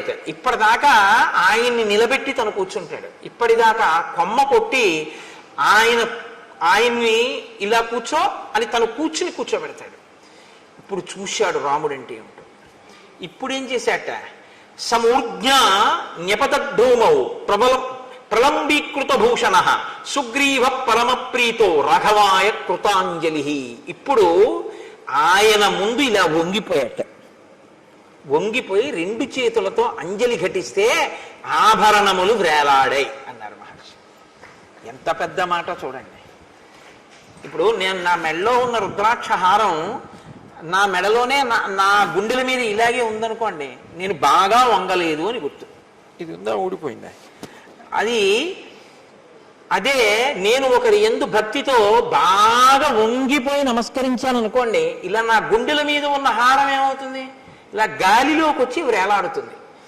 అంత వంగిపోయాను అంటే గుర్తేమిటి? అవతల వారి యందు అంత భక్తి చూపించాను అని గుర్తు. ఇన్నాళ్ళు ఏమైంది భక్తి అంటే? ఇన్నాళ్ళు రాముడిని అలా చూడలేదు. ఇప్పుడు రాముడు ఏమిటో తెలియగానే ఏం చేశాడంటే అంత వంగిపోయాడు. వంగిపోయి అన్నాడు, ఇక వెళ్ళిపోదాం పద, పిలుస్తాను వాళ్ళని. ఇప్పుడు ఎంత నమ్మకం వచ్చేసిందో చూడండి. కానీ దీని ఫలితం దీనికి ఉంటుంది. ఇది మీరు కిష్కింధకాండలో పట్టుకోవలసినటువంటి ఒక అద్భుత రహస్యం. రాముడు అన్నాడు, పద, తప్పకుండా యుద్ధం చేస్తాను. నువ్వు పిలు మీ అన్నయ్యని, మీ ఇద్దరు యుద్ధం చేస్తుంటే నేను వాలిని సంహరిస్తాను. ఇప్పుడు వెళ్ళాడు, పెద్ద సింహనాదం చేశాడు. ఎవడు రావాడన్నాడు, మీ తమ్ముడే వచ్చాడన్నాడు. వీడికి ఎంత అహంకారం వచ్చిందిరా, ఋష్యమూకం నుంచి దిగి నా ముందుకు వస్తాడా యుద్ధానికి అని వాలి గబగబా బయలుదేరి వచ్చాడు. ఇద్దరు పెనుగులాడుతున్నారు, ఇద్దరు పిడికిటి పోట్లతో పొడుచుకుంటున్నారు, కలియబడుతున్నారు, గుద్దుకుంటున్నారు, తన్నుకుంటున్నారు, ఒకరి మీద ఒకరు కలియబడుతున్నారు, నెత్తురు కక్కుతున్నారు. ఇన్ని చేస్తుంటే రాముడు బాణం వెయ్యలేదు. అంత మెరుపు వేగం కలిగినటువంటి బాణాన్ని రాముడు ఇతనే వాలి అనుకుని వేసేస్తే అది సుగ్రీవుడి మీద పడిపోతే ఇప్పుడు రాముడి పట్ల ఎంత అధర్మం అయిపోతుంది, మిత్రఘాతకుడు అయిపోతాడు. కాబట్టి తతోన కృతవాన్ బుద్ధిం మోక్తుమంతకరం శరం, అది వేస్తే దెబ్బ తగలడం కాదు, అది చంపేస్తుంది మనిషిని. కాబట్టి బాణాన్ని వేయలేదు, ఆగిపోయాడు రాముడు. ఇప్పుడు తినవలసినన్ని దెబ్బలు తినేసి పారిపోయాడు ఋషిముఖ పర్వతం మీద. పారిపోయి కూర్చున్నాడు తల వంచుకొని. మళ్ళీ రామలక్ష్మణులు వీళ్ళు మంత్రులు వెళ్ళారు. వీడికి తల వంచుకుని కూర్చున్నవాడు రాముడి వంక చూశాడు. రాముడు ఏమనలేదు. సుగ్రీవుడే అన్నాడు, నా మానాన్ని నేనున్నాను, అగ్నిసాక్షిగా మిత్రత్వం చేసుకున్నావు, సాలవృక్షాలు కొట్టావు, మా అన్నయ్యని కొట్టేస్తాను యుద్ధానికి పిలవమన్నావు, నీ మాట నమ్మి యుద్ధానికి వెళ్ళాను, నన్ను చితక పొడి చేశాడు, నువ్వు బాణం వేయలేదు. నేను వాలిని చంపనని ఒక మాట ముందు చెప్తే ఏమై ఉండేది, ఎందుకు పంపావు నన్ను అని అడిగాడు. అడిగితే ఆయన అన్నాడు, నిన్ను రక్షించడానికి వాలిని సంహరించడానికి నేను బాణప్రయోగం చెయ్యాలిగా. మీ ఇద్దరూ ఒక్కలా ఉన్నారు, నేను నిన్ను చూశాను కానీ వాలిని చూడలేదు ఇత పూర్వం. నువ్వు వాలిని పిలవడమేమిటి, వాడు యుద్ధానికి వచ్చేసాడు. ఇద్దరూ కలిగిపడిపోయారు. ఇద్దరూ కలిగిపడిపోయిన తర్వాత ఎంత పరికించి చూసినా ఇద్దరూ ఒక్కలాగే కనపడుతున్నారు. ఎవరు వాలో ఎవరు సుగ్రీవుడో నాకు తెలియలేదు. నిజం కూడా అంతేనండి, ఇద్దరు అలా ఉంటారు వాలి సుగ్రీవులు. కాబట్టి ఇద్దరూ అలా ఉన్నారు కాబట్టి నేను ఎవరో తెలియలేదు. పైగా మల్ల యుద్ధం చేసేటప్పుడు ఎలా ఉంటుందంటే, ధనుర్వేదంలో బాణప్రయోగం చేసుకునేటప్పుడు ఒకరి ముందు ఒకరు నిలబడి ఉంటారు. ఇటుపక్క ఒకరి నుంచి ఉంటే అటుపక్క ఒకరి నుంచి ఉంటారు. ఆయన రథం నుంచి ఈయన మీదకి బాణాలు వేస్తూ ఉంటాడు. ఏదో కొంత పరికించే అవకాశం ఉంటుంది. మల్ల యుద్ధంలో అలా ఉండదు. కింద పడుతూ ఉంటారు, మీద పడుతూ ఉంటారు, దుల్లుతూ ఉంటారు, గుద్దుకుంటూ ఉంటారు, కొట్టుకుంటూ ఉంటారు, పూడ్చుకుంటూ ఉంటారు, అరుచుకుంటూ ఉంటారు. అటు తిరుగుతుంటారు, ఇటు తిరుగుతుంటారు. ఎవడని తెలుస్తుంది? తెలియకుండా ఇతనే వాళ్ళనుకుని వేసేశాకని సుగ్రీవుడైతే అందుకు నేను వేయలేదన్నాడు. అంగీకరించాడు సుగ్రీవుడు. కానీ ఇప్పుడు మళ్ళీ వెళ్ళు మీ అన్నయ్య దగ్గరికి అన్నాడు. అయ్యో బాబోయ్ అని భయం ఏది? కాబట్టి నువ్వు బెంగ పెట్టుకోకు లక్ష్మణ, అదిగో ఆ పర్వత చర్యల కింద గజపుష్పీం ఇమాం పుల్లాం ఉత్పాట్య శుభలక్షణాం కురు లక్ష్మణ కంఠేస్య సుగ్రీవస్య మహాత్మనః. అదిగో అక్కడే నాగకేసరపు లత ఒకటి పుష్పించినటువంటిది పెరిగి ఉంది. ఆ లతని పీకి పట్రా లక్ష్మణ, పట్టుకొచ్చి పువ్వులతో ఉన్నటువంటి ఆ తీగని మెడలో మాలగా వేయి సుగ్రీవుడికి. ఇప్పుడు ఈ గజపుష్పలత ఉన్నటువంటి వాడు సుగ్రీవుడు, అది లేనివాడు వాలి. నాకు గుర్తు తెలుస్తుంది. ఇప్పుడు వాలిని సంహరిస్తాను. కాబట్టి నువ్వు మళ్ళీ వెళ్ళి ఇప్పుడు పిలు మీ అన్నయ్యని యుద్ధానికి, నీకేమీ ప్రమాదం రాదు. ఇక్కడే మీరు ఒక విషయాన్ని గమనించాలి. ఇది యథార్థమేనా? రాముడు నిజంగా బాణం వేయకపోవడానికి కారణం అంతేనా? అంతే. మీరు అందులో ఏమాత్రమైన సందేహాన్ని మనసులో పెట్టుకుని మాట్లాడితే, రాముడు కొమ్మ వేశాడు సుగ్రీవుడు కూర్చోబెట్టలేదు, లక్ష్మణుడిని కూర్చోబెట్టలేదని మనసులో పెట్టుకుని బాణం వేయలేదండి అన్నారనుకోండి, రాముని యొక్క త్రికరణ శుద్ధిని మీరు శంకించడం అవుతుంది. మరి రాముడు బాణం వెయ్యడానికి వీలు లేనంతగా వాలి సుగ్రీవులు ఒక్కలా కనపడి రాముడు బాణం వెయ్యలేని స్థితి ఎందుకు వచ్చింది? సుగ్రీవుడి పాపమే అలా చేసింది. ఏమిటా పాపం? మహాత్ముల పట్ల అమర్యాదతో ప్రవర్తించడం, మహాత్ముల పట్ల మర్యాదతో ప్రవర్తించడం, ఈ రెండు సద్య ఫలితాలు ఇస్తాయి. మీరు ఒక పాపకర్మ చేసి ఉన్నారనుకోండి, మీరంటే మనం ఒక పాపకర్మ చేసామనుకోండి, అది ఎప్పుడో ఫలితాన్ని ఇస్తుంది. కొన్ని అవి ఏం చేస్తాయంటే వెంటనే ఏం ఫలితాన్ని ఇవ్వవు, ఇస్తాయి ఎప్పుడో, తర్వాత ఎప్పుడో ఇస్తాయి. కొన్ని ఈశ్వరుడు ఏం చేస్తాడంటే తర్వాత వరకు కూడా ఉంచడం. కొన్ని చాలా భయంకరమైనటువంటి ఉంటాయి. అందులో అత్యంత ప్రమాదకరమైనటువంటి దోషం మహాత్ముల జోలికి వెళ్ళడం. ఈశ్వరుణ్ణి బాగా గుండెలలో నమ్మి ఆరాధించేటటువంటి వాడు కాని బాధపడేటట్టు మీరు ప్రవర్తిస్తే, ఆయన బాధపడ్డారా పడలేదా పక్కకు వదిలేయండి, ఆయన పడకపోవచ్చు. ఆయన బాధ పడకపోయినా ప్రవర్తించినందుకు మీరు ఫలితం అనుభవించవలసింది. ఆయన పడలేదు కదండి ఫలితం, ఆయన ఏం బాధపడితే కదా నాకు ఫలితం ఇవ్వడానికి, అది వేరు. నువ్వు ప్రవర్తించావా లేదా, ఈశ్వరుడు ఫలితం ఇచ్చేస్తాడంతే. నేను మీకు ఒక ఉదాహరణ చూపిస్తాను. సుబ్రహ్మణ్యేశ్వర స్వామి వారు ఈ దేశంలో సనాతన ధర్మంలో కర్మ మార్గాన్ని ముందు శంకరాచార్యుల వారు జ్ఞాన మార్గాన్ని నిలబెట్టడానికి వచ్చేటప్పటికి, శంకరాచార్యుల వారు అద్వైత స్థాపకుడు అంటారు, అంతకన్నా తప్పు మాట ఇంకోటి లేదు. శంకరులు అద్వైత స్థాపకులు కారు. ఎలా వచ్చేసిందో నాకు తెలియదు. ఆఖరికి ఆయన నామావళిలో కూడా అద్వైత స్థాపక ఆయన మహాన్ రాస్తూ ఉంటారు. ఆయన అద్వైత స్థాపకులు ఏంటి? అద్వైత స్థాపకులు శంకరాచార్యుల వారు అయితే అంతకు ముందు లేని దాన్ని ఆయన కొత్తగా తీసుకొచ్చి పెట్టినవారు. ఆ అవతారం వచ్చిందే వేదాన్ని ప్రచారం చేయడానికి. అద్వైతము వేదాంతర్గతమైన సిద్ధాంతము, వేదాంతర్గతము వేదసారమే అద్వైతము. వేదసారమైన అద్వైతాన్ని ఆయన ప్రచారం చేశారు. అద్వైత ప్రచారకులే తప్ప అద్వైత స్థాపకులు శంకరులు కారు. అద్వైత స్థాపకులు అంటే అంతకు ముందు లేనిది ఇప్పుడు కొత్తగా తెచ్చినది అవుతుంది. ఆయన ఏదీ కొత్తగా పెట్టలేదు, ఉన్నదాన్నే ఆయన ప్రచారం చేశారంతే. అప్పుడే శంకరాచార్యులు వారి అవతారం గురించి మీకు సరిగా అర్థమైందని గుర్తు. ఒక లేఖి ప్రశ్న ఒకటి వేస్తుంటే ఆయన జగద్గురువులు ఎప్పుడయ్యారని. జగద్గురువులు అవడం ఏమిటైనా? ఆయన పుట్టడం జగద్గురువుగా పుట్టారు. అసలు ఆయన జగద్గురువు అవడం అన్న మాట లేదు, ఆయన పుట్టడమే జగద్గురుత్వం అంతే. కైలాస శంకరుడు కాలది శంకరుడిగా రావాలనుకున్నప్పుడే జగద్గురువుగా వచ్చారు ఆయన, తప్పించి. అందుకే అసలు ఆయన వస్తూనే సన్యాసాశ్రమం తీసుకోవడానికే సిద్ధపడి ఉన్నారు, వివాహం చేసుకోలేదు. ఆతృత సన్యాసం స్వీకరించి లోకమంతా తిరిగారు. నాకు భవతి భిక్షాందేహి అంటే చేతిలో ఏ తల్లి కబళం వేస్తుందో వాళ్ళందరూ నా తల్లులే అన్నారు ఆయన. అమ్మా, నేను నీ దగ్గర ఉంటే నువ్వు ఒకటివే తల్లివి, నేను దేశమంతా తిరిగితే నాకు ఆకలేసి ఏ ఇంటి ముందుకెళ్ళి అన్నం అడిగితే నా చేతిలో అన్నం పెట్టిన తల్లులందరూ నాకు తల్లులే, కాబట్టి నేను సన్యాసం స్వీకరిస్తా అన్నారు. ఆయన ఎప్పుడో జగద్గురువు, పుట్టుకతోనే జగద్గురు. ఆయన ఒకప్పుడు జగద్గురువు అవడం, ఒక జగద్గురువు అవకపూర్వం అలా ఏముండవు శంకరాచార్యుల వారి అవతారంలో. అది తెలుసుకుని మాట్లాడాలి చెప్పేటప్పుడు. కాబట్టి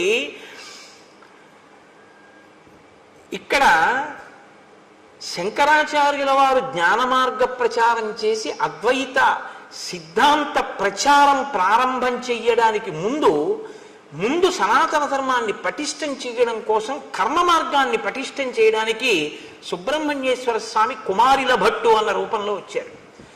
వచ్చి ఆయన బౌద్ధ మతం ఈ దేశం నుంచి కదిలిపోయేటట్టుగా చేశారు. కుమారిల భట్టు ముందు కదిపిన వారు అసలు. కాబట్టి శంకరాచార్యులు వారు బౌద్ధానికి వ్యతిరేకంగా ఉన్నారంటారు, తప్పది. శంకరులని బౌద్ధం తట్టుకోలేకపోయింది తప్ప. శంకరులు అసలు ఎప్పుడూ ఎవరిని వెళ్ళదోసే ప్రయత్నం చేయలే. ఎందులో మంచి ఉంటే దాన్ని ఆయన గ్రహించారంతే. శంకరుల గురించి మీకు సరిగా అర్థమైతే మీరు శంకరుల గురించి మాట్లాడే మాటలు వేరుగా ఉంటాయి. శంకరులు ఎప్పుడూ ఎవరిని ఓడించి తరిమేయడం ఆయన యొక్క సిద్ధాంతం కానే కాదు, ఆయన ఆశయము కాదు. ఆయన ప్రతి దాంట్లోంచి సారమున్న ప్రతి దాన్ని ఆయన తీసుకున్నారు. ఎంతవరకు పనికొస్తుందో అంతవరకు చూపించారు. ఏది అనుష్ఠాన యోగ్యము కాదో అది అందుకు పనికి రాదు అని చెప్పారంతే తప్ప నే పట్టుకున్నదే సత్యం మిగిలినవన్నీ అసత్యాలని శంకరాచార్యుల వారు అసలు ఎప్పుడూ మాట్లాడలేదు. అలా మాట్లాడితే, అటువంటి సంకుచితత్వంతో ప్రవర్తిస్తే శంకర భగవత్పాదులు షణ్మత స్థాపనాచార్యులు కానే కాలేరు.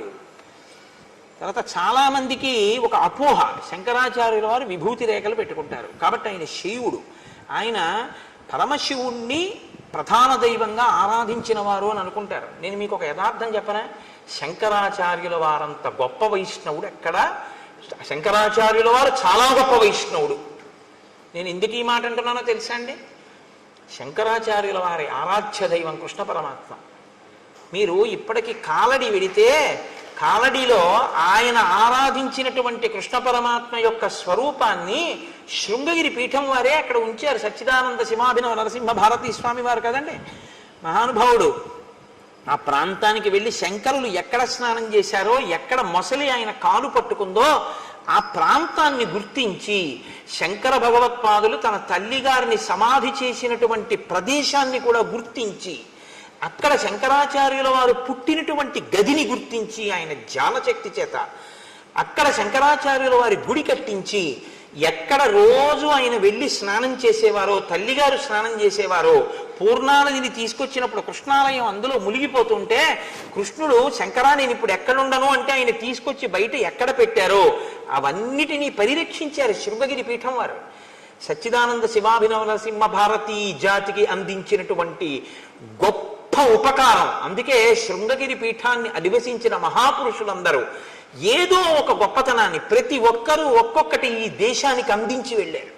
అవతార పరిసమాప్తి చేసే లోపల శంకరాచార్యుల వారి జీవితం అంతా కూడా ఎక్కడ మంచి ఉంటే దాన్ని గ్రహించడం. అసలు ఆయన బ్రహ్మచర్యంలో ఉండగా ఆయన నోటి వెంట వచ్చిన మొట్టమొదటి స్తోత్రం లక్ష్మీ స్తోత్రం.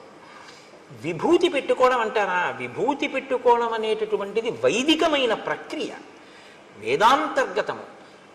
ఆ విభూతిని ఎడమ చేతిలో వేసుకుని కుడి చేతితో మూసి చెప్పవలసిన మంత్రం చెప్పి స్నానం అయిన తరువాత ఇస్తే సజల భస్మ, స్నానం చేయకపోతే పొడి భస్మ పెట్టుకోవాలని.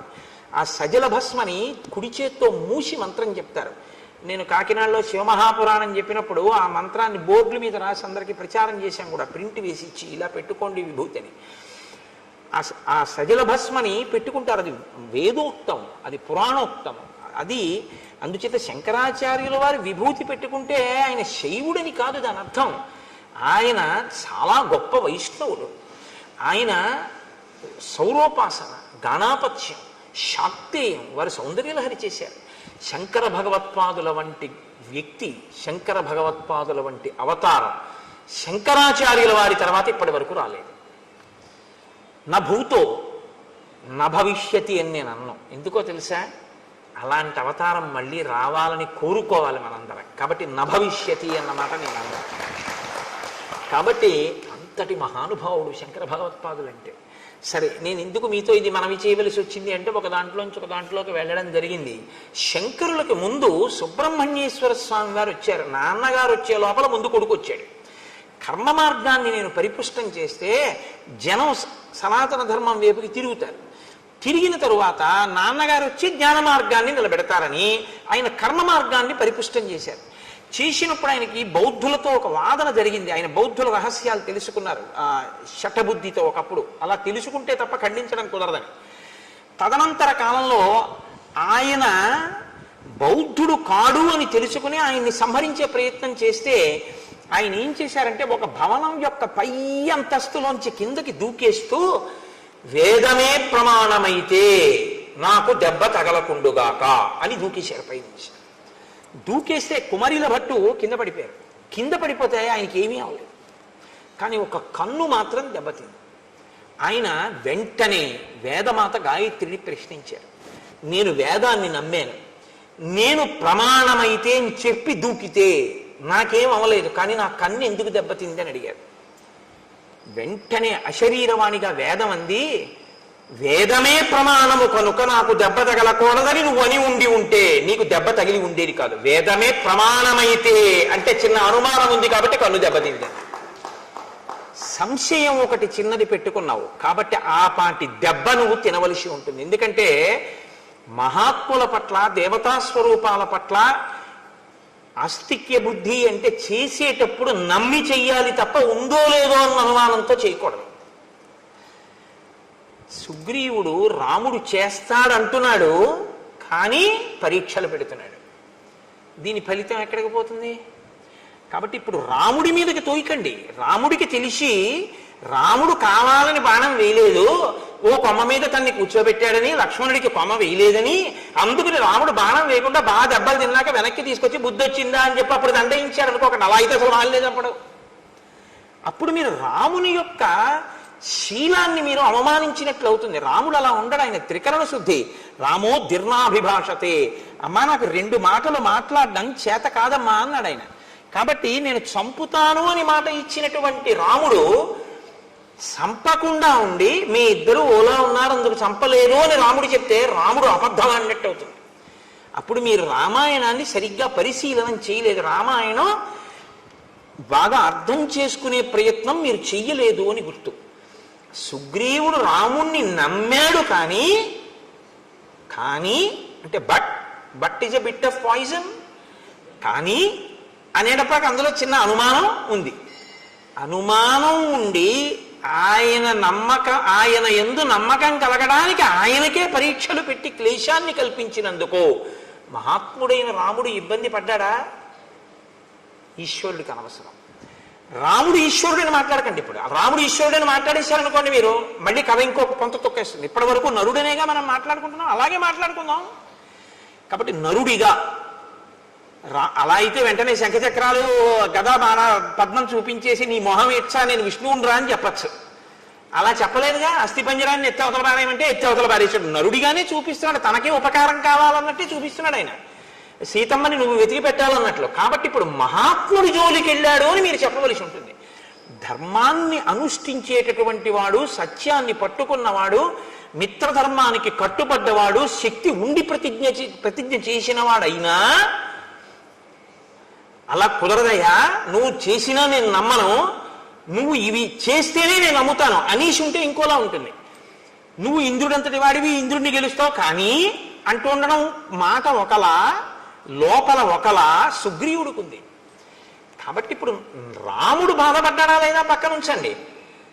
కుమారిల భట్టనే అంతటి వారు సాక్షాత్ సుబ్రహ్మణ్యావతారం అయినా కూడా అనుమానం వ్యక్తం చేసినందుకు దెబ్బతిన్నారే, మరి అది సుగ్రీవుడికి మాత్రం ఎందుకు వర్తించదని మీరు అనుకుంటున్నారు? అంత పెద్ద రక్షణ ఉంటుంది, కానీ ఆ రక్షణ పొందడానికి ముందు చేసిన పాపం కడిగేసుకోవాలి. ఇది పోవాలి. ఇది కడగడానికి ఈశ్వరుడు రామునికి ఇద్దరూ ఒక్కలా ఉండి బాణం వెయ్యలేనటువంటి పరిస్థితి ఉత్పన్నమవుతోంది. కాసేపు బాణం వేయకుండా ఉండడమే మంచిదన్న బుద్ధిని ప్రచోదనం చేశాడు. అప్పుడే రామాయణాన్ని రామాయణంగా మీరు అర్థం చేసుకున్నట్టు అవుతుంది. ఇప్పుడు రాముడి దోషం ఏముంది?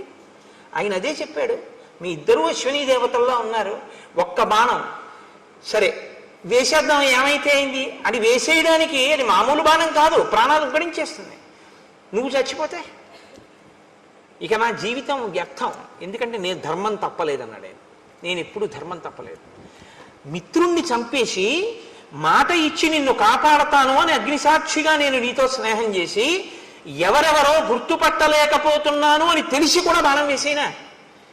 వాలి చచ్చిపోతే పర్వాలేదు, రెండో కోణం కూడా ఉంటుంది కాబట్టి తెలియకుండా వేసినప్పుడు నీ మీద పడి ఉంటే ఎలా వేయమంటావు? అందుకు వెయ్యలేదన్నాడు. ఇప్పుడు ఎక్కడ రాముడి దోషం ఉంది నాకు చెప్పండి. ఎందుకు రాముడి మీదకి పెట్టి చూస్తారు మీరు? ఇంకొకలా చూడండి.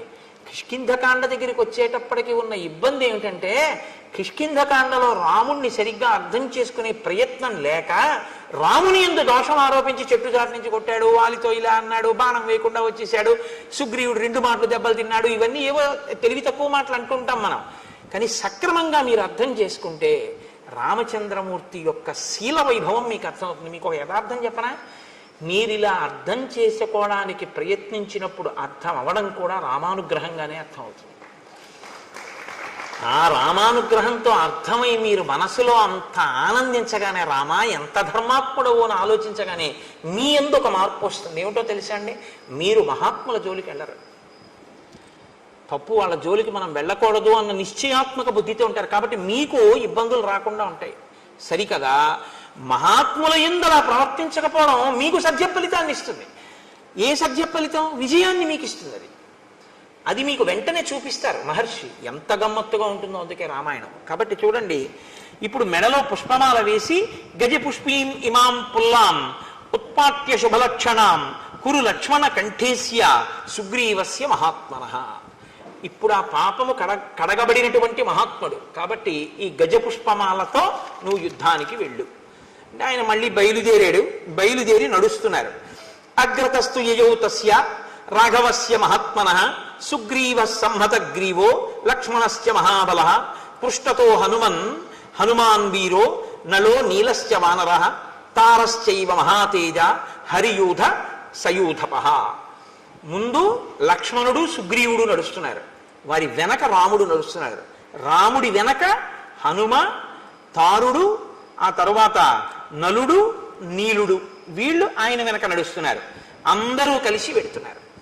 ఆకాశం అంతెత్తు పెరిగిపోయినటువంటి చెట్లు, లతలు అవన్నీ కనపడి ఏదో పెద్ద నృత్యాలు, పాటలు అవి వినపడుతున్నట్టు మధురమైనటువంటి ఫలములతో పుష్పములతో నిండిపోయి, కానీ ఆ వనంలోకి ఒక పక్షి కూడా వెళ్లకుండా కనపడింది రాముడికి. ఆశ్చర్యపోయి, ఇన్ని ఫలములు ఇన్ని పుష్పములు ఉండి ఇన్ని చెట్లుంటే ఒక పక్షి అయినా ఉండాలి కదా, ఏదీ లేదేంటి? ఆశ్చర్యపోయి ఆయన సుగ్రీవుణ్ణి అడిగాడు, ఏమిటి ఇలా ఉంది వనం? రాముడు చాలా గొప్పగా అడుగుతాడండి. ఒక ప్రశ్న వేయడం అంటే ఆయన అలా ఉంటుంది. ఇన్ని చెట్లుంటే పక్షులు ఉండాలి, చెట్లున్నాయి, పళ్ళున్నాయి, తేనె పట్లున్నాయి, పువ్వులున్నాయి, పక్షి లేదు, మృగం లేదు, మనిషి లేడు. ఎందుకు లేదు అలాగా? ఏమిటి దీని విశేషం? సుగ్రీవా, నీకేమైనా తెలుసా? కిష్కింధని పరిపాలించావుగా కొంతకాలం, చెప్పు అన్నాడు. అంటే ఆయన అన్నాడు, అత్ర సప్తజనానామ మునయః సంసితవ్రతాః సప్తైవాసన్నధ శీర్ష నియతం జలశాయినః. ఇక్కడ సప్తజనులు అనబడేటటువంటి మునులు ఉండేవారు 7. వారు చెట్టు కొమ్మలకి కాళ్ళు పైకి పెట్టి తల కింద పెట్టి తపస్సు చేసేవారు. వారు 7 రోజులకొక్కసారి బయటికి వచ్చి వాయువుని భక్షించేవారు. వాళ్ళు నీటిలో పడుకునేవారు. అంత ఘోరమైనటువంటి తపస్సు చేశారు. సప్తరాత్ర కృతాహార వాయునా వనవాసిన దివం వర్ష శతైర్యాత సప్తభి సకళేబరాహ. 700 సంవత్సరములు అలా తపస్సు చేశారు. తపస్సు చేశాక వాళ్ళు సశరీరంగా స్వర్గానికి వెళ్ళిపోయారు. వారు ఇప్పటికీ అప్సరసలతో కలిసి ఈ వనంలోకి వచ్చి క్రీడిస్తూ ఉంటారు. అప్పుడు ఇక్కడ గొప్ప గొప్ప నాట్యములు, అందెల రవళులు, సంగీత ధ్వనులు వినపడుతుంటాయి. ఆ మహామునులు సంచరించిన ప్రాంతం కనుక అందులోకి పక్షులు, మృగములు ఏవి కూడా, ఇందులోకి ఆఖరికి ఇంద్రాది దేవతలు కూడా ప్రవేశించలేరు. ఒకవేళ ఎవరైనా అంత తపశ్శక్తితో కూడినటువంటి ఆ ప్రాంతంలోకి వెడితే, అంత తేజోవంతమైన భూమి యందు అడుగిడితే ఆ తేజస్సుని తట్టుకోలేవు. కాబట్టి యువతల ప్రాణులు వెంటనే చనిపోతారు. కాబట్టి రామ, పక్షులు కాని మృగములు కాని ఏవి ఆ వనంలోకి వెళ్ళవు. అంత గొప్పది. రామ, ఇక్కడ ఒక విషయం చెప్పాలి నేను అని కురు ప్రణామం ధర్మాత్మన్ తాన్ సముద్దిశ్య రాఘవ లక్ష్మణేన సహ భ్రాత్ర ప్రయత సంయతాంజలి. రామ, ఒక్కసారి ఇక్కడ ఆగి ఆ వనం వంక తిరిగి లక్ష్మణ సహితుడవై ఒక నమస్కారం చేయి. ఎందుకు చేయాలి? ప్రణవంతి హియే తేషాం మునీనాం భావితాత్మనాం న తేషాం అశుభం కించిత్ శరీరే రామదృశ్యతే. ఈ సప్త జనులు అనబడేటటువంటి వాళ్ళు తపస్సు చేసినటువంటి వనం వంక తిరిగి ఎవరు నమస్కారం చేస్తారో వాళ్ళకి రోగాలు రావు, వాళ్ళు అనుగ్రహిస్తారు, పైగా వారికి ఉత్తర క్షణంలో విజయం కలుగుతుంది. ఎవరు చెప్తున్నారు ఈ మాట? సుగ్రీవుడు చెప్తున్నాడు. అంటే ఒక కార్యం మీద వెళ్ళేటప్పుడు మహాత్ములు ఉండి వెళ్ళిన భూమికి నమస్కరించినా సరే వాళ్ళని తలుచుకుని విజయం కలుగుతుంది, శరీరానికి అనారోగ్యం కూడా రాదు. మహాత్ములకి నమస్కారం చేస్తే ఈ సజ్జ ఫలితం ఉంటే మహాత్ముల పట్ల ఇంకొకలా ప్రవర్తిస్తే దానికి ఫలితం ఉంటుందా ఉండదా? సజ్జ ఫలితం వెనకది ఆ ఫలితం, ఇప్పుడు ఈ ఫలితం. అంటే వాలి మరణిస్తారని గుర్తు, సుగ్రీవుడి మనోరథం ఈడేరుతుందని గుర్తు. మీరు అందుకే కిష్కింధకాండ చాలా జాగ్రత్తగా గమనించవలసి ఉంటుంది. కిష్కింధకాండ ధర్మ సూక్ష్మములతో ఉంటుంది. ఎక్కడికక్కడ మహర్షి మనకి విషయాలు చెప్తుంటారు. అందుకే మహాత్ములైనటువంటి వారు కనపడ్డప్పుడు మీరు ఒక్క నమస్కారం చేసి పరమ గౌరవంతో నిలబడితే చాలు, మీకు ఈశ్వరానుగ్రహం వచ్చేస్తుంది. మహాత్ముల పట్ల మీరు వ్యతిరేకంగా ప్రవర్తిస్తే చాలు, వ్యతిరేక ఫలితం కూడా వచ్చేస్తుంది. కాబట్టి ఇప్పుడు ఒక నమస్కారం చెయ్యి అంటే తతో రామ సహ భ్రాత్ర లక్ష్మణేన కృతాంజలి. నమస్కారం చేసి అభివాద్యతు ధర్మాత్మ రామో భ్రాతా చ లక్ష్మణ సుగ్రీవో వనరాశ్చైవ జగ్ముహు సంహృష్ట మానసాహ. సంతోషంగా వాళ్ళందరూ కలిసి ఆ కిష్కింధానగరం వైపుకి వెళ్ళారు. వెళ్ళిన తర్వాత సుగ్రీవుడు ఒక మహానాదం ఒకటి చేశాడు. ఆ మహానాదానికి అక్కడ ఉండేటటువంటి గోవులన్నీ కూడా తోకలెత్తి పారిపోయాయి. ఆకాశంలోనూ చెట్ల మీద ఉన్నటువంటి పక్షులన్నీ గుండెలు బద్దలై నేల మీద పడి మరణించాయి. అంత పెద్ద మహానాదం చేశాడు. అప్పుడే సుగ్రీవుణ్ణి తరిమేశానన్న ఆనందంతో అంతఃపురంలోకి వెళ్ళి తారతో క్రీడిస్తూ మధుపానాసక్తుడై ఉన్నాడు వాలి. శ్రుత్వాతు తస్య నినదం సర్వభూత ప్రకంపనం మదశ్చైక పదే నష్టః క్రోధాశ్చాపతితో మహాన్. వెంటనే ఇప్పుడిప్పుడు వీణ్ణి నేను ఇంత యుద్ధం చేసి నెత్తురు కారేటట్టు కొట్టి తరిమొచ్చాను, మళ్ళీ వచ్చి సింహనాదం చేస్తున్నాడు ఆ యుద్ధానికి అని విపరీతమైన క్రోధం వచ్చి లేచి నిలబడ్డాడు వాలి. సతు రోషపరీతాంగో వాలి సంధ్యాతపప్రభ ఉపరక్త ఇవాదిత్య సద్యో నిష్ప్రభతాంగత. గ్రహణం నాడు సూర్యుడు ఎలా కాంతి కోల్పోతాడో నిలబడిన వాలి యందు కోల్పోబడుతున్నటువంటి కాంతి కనపడింది, లేదా కాంతి క్షీణించిన వాలిగా నిలబడ్డాడు. అంటే మృత్యు ఆసన్నం అవుతోంది అని గుర్తు. ఆయన గబగబ అడుగులు వేసి బయటికి ఎడుతున్నాడు. తార ఆయన భార్య. శ్రీరామాయణంలో తార ఒక మెరుపు, అద్భుతం. అసలు కిష్కింధకాండలో తార పాత్ర అనుపమానం. అలా మాట్లాడుతుంది, 2 పర్యాయాలు మాట్లాడుతుంది కిష్కింధకాండలో, 2 సార్లు అంతే. మీరు చెవులు ఒగ్గి వినాలన్నమాట తార మాట్లాడుతుంటే. అలా మాట్లాడుతుంది. బృహస్పతి యొక్క కుమారుడు తారుడు, తారుని యొక్క కూతురు తార. అందుకని తాతగారి తెలివితేటలన్నీ వచ్చాయి ఆవిడికి. మీరు శ్రీరామాయణంలో ఇంకో గమ్మత్తుంది. రామాయణంలో కొన్ని జంటలు కనపడతాయి మీకు. దశరథుడు 3 భార్యలు, సీత రాములు, అహల్య గౌతముడు, తార వాలి, రావణుడు మండోదరి. ఇలా ఒక్కొక్క జంటలో ఒక్కొక్క లక్షణం ఉంటుంది. దశరథుడు కౌసల్య సుమిత్ర కైకేయి. కౌసల్య యందు ఉదాసీనుడు, అసలు పట్టించుకోడు. సుమిత్ర యందు తటస్థుడు, పట్టించుకున్నాడో పట్టించుకోలేదో, విన్నాడో వినలేదో తెలియదు. కైకేయి యందు ప్రేమాస్పదుడు, కొంప ముంచేసింది. అహల్య గౌతములు చెయ్యరానంత అపరాధం అహల్య చేసింది. అయినా తన భార్యని ఉద్ధరించుకుని తన పక్కకి తెచ్చుకోవడమే తప్ప భార్యని విడిచిపెట్టడం అన్నది సనాతన ధర్మంలో లేదని నిరూపించిన వాడు గౌతముడు. తార వాలి. తార ఏది చెప్పినా వింటాడు, నోర్మొయ్యి అని ఎప్పుడు అంటాడు, చక్కగా వింటాడు. తను చేసేదే చేస్తాడు తప్ప తార చెప్పిన మాట పాటించాడు వాలి. రావణుడు మండోదరి అసలు భార్యగా చూసినట్లు కూడా మీకు కనపడదు. అంత మహాపతివ్రత. మహర్షి స్పష్టంగా చెప్పారు రామాయణంలో, సీతమ్మ ఎంత సౌందర్యవతో మండోదరి అంతే సౌందర్యవతి. నా ఎందు కనపడని ఏ అందం నీకు సీతమ్మ ఎందు కనపడిందిరా, నీకు మృత్యువు కోసం వెళ్ళావు తప్ప అంది మండోదరి. కాబట్టి రావణాసురుడు అనబడేటటువంటి వాడు ఇంత గొప్పదైనా మండోదరిని అసలు ఎప్పుడు భార్యాస్థానంలో ఇవ్వవలసిన కనీస గౌరవం కూడా ఇవ్వనివాడు. కాబట్టి ఆవిడ చెప్పడం ఈయన వినడం అన్నది అసలు ఉండనే ఉండదు. ఆ దాంపత్యం అటువంటి. అయినా ఆవిడ ఆయన్ని అనుగమిస్తూనే ఉంటుంది, మహాపతివ్రత. సీతారాములు దాంపత్యం అంటే వీళ్ళిద్దరిదే రామాయణంలో. ఎందుకో తెలుసా అండి? రాముడు ఏదైనా సీతమ్మతో మాట్లాడతాడు, సీతమ్మ ఏదైనా రాముడితో మాట్లాడుతుంది. సీతమ్మ చెప్పిన దాంట్లోది నేను తీసుకోవలసి ఉంది అనుకుంటే రాముడు ఆవిడ చెప్తేనే వినడం ఏమిటి అనుకోడు, చాలా మంచి మాట చెప్పావో అలా చేద్దాం అంటాడు. ఒకవేళ సీతమ్మ చెప్పింది చేయకూడదు అనుకుంటే ఇది ఒక్కనాటికి చేసే విషయం కాదు, నేనెవరో నీకు బాగా తెలుసు, అయినా నువ్వు ప్రేమతో చెప్పావు, నువ్వు కాకపోతే ఎవరు చెప్తారు, ఫలానా కారణానికి ఇది చేయడం కుదరదు అని వివరిస్తాడు. రాముడు ఏదైనా సీతమ్మకి చెప్తే రాముడు చెప్పిందే సీతమ్మ చేస్తుంది. కానీ రాముడు చేస్తే బాగుంటుంది అనుకుంటే ఆయనకి నేను చెప్పడం బాగుంటుందా అని ఊరుకోదు, చెప్పి తీరుతుంది.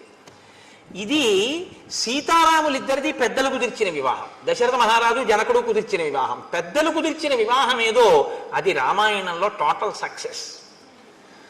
వాళ్ళిద్దరూ అంత ఆదర్శవంతమైనటువంటి జీవితాన్ని గడిపారు. కాబట్టి మనం బతికితే సీతారాముల్లా బతకాలి. దాంపత్యంలో భార్యాభర్త ఎలా ఉండాలి అన్నది రామాయణంలో మీరు శ్రీరామాయణము దాంపత్యము చదివారు అనుకోండి. నేను మీతో అన్నానుగా, రామాయణాన్ని ఒక్కసారి చదవకండి, రామాయణాన్ని అనేక కళ్ళజోళ్ళు పెట్టుకుతారు. అనేక కళ్ళజోళ్ళు అంటే నా ఉద్దేశం రామాయణము ధర్మశాస్త్రము, రామాయణము జ్యోతిష శాస్త్రము, రామాయణము శకుని శాస్త్రము, రామాయణము పరిపాలనా శాస్త్రము, రామాయణము బంధుప్రీతి, రామాయణము ధర్మశాస్త్రము, రామాయణము ఇదిగో దాంపత్య జీవనము.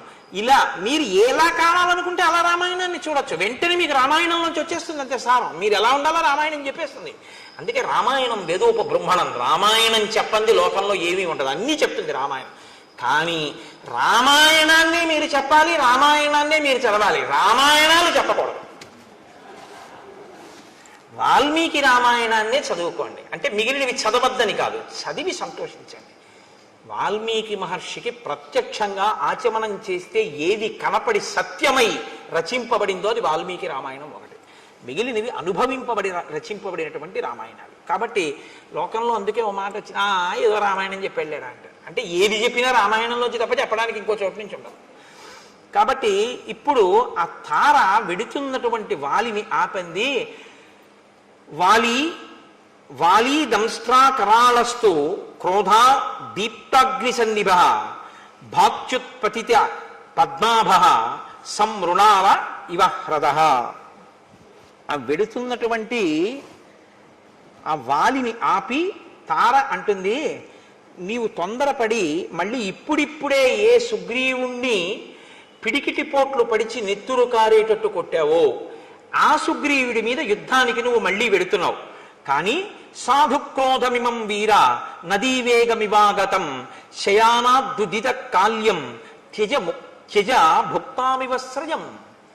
ఒక పురుషుడు రాత్రి పడుకోబోయే ముందు, నిద్రలోకి వెళ్ళడానికి ముందు మెడలో ఒక పుష్పహారం వేసుకుని పడుకుంటాడు. అంటే అదేంటంటే అలా కూడా వేసుకుంటారా అంటే అలా వేసుకుంటారు రంధానికి. ఇప్పుడు మనం అంటే అంతంత డబ్బులు అంతంత పూలదండలు అవన్నీ ఇప్పుడు అదోలా చూస్తారు అలా వేసుకుంటే. కానీ అలా వేసుకుని పడుకునేవారు పూర్వం. కాబట్టి పూలహారం వేసుకుని నిద్రించినటువంటి పురుషుడు మరునాడు నిద్ర లేవగానే నలిగిపోయిన పుష్పహారాన్ని తీసి ఎలా పక్కన పడేసి బయటికి వస్తాడో అలా నీలో జనించినటువంటి కోపాన్ని ఉత్తర క్షణం విడిచిపెట్టేసేయి.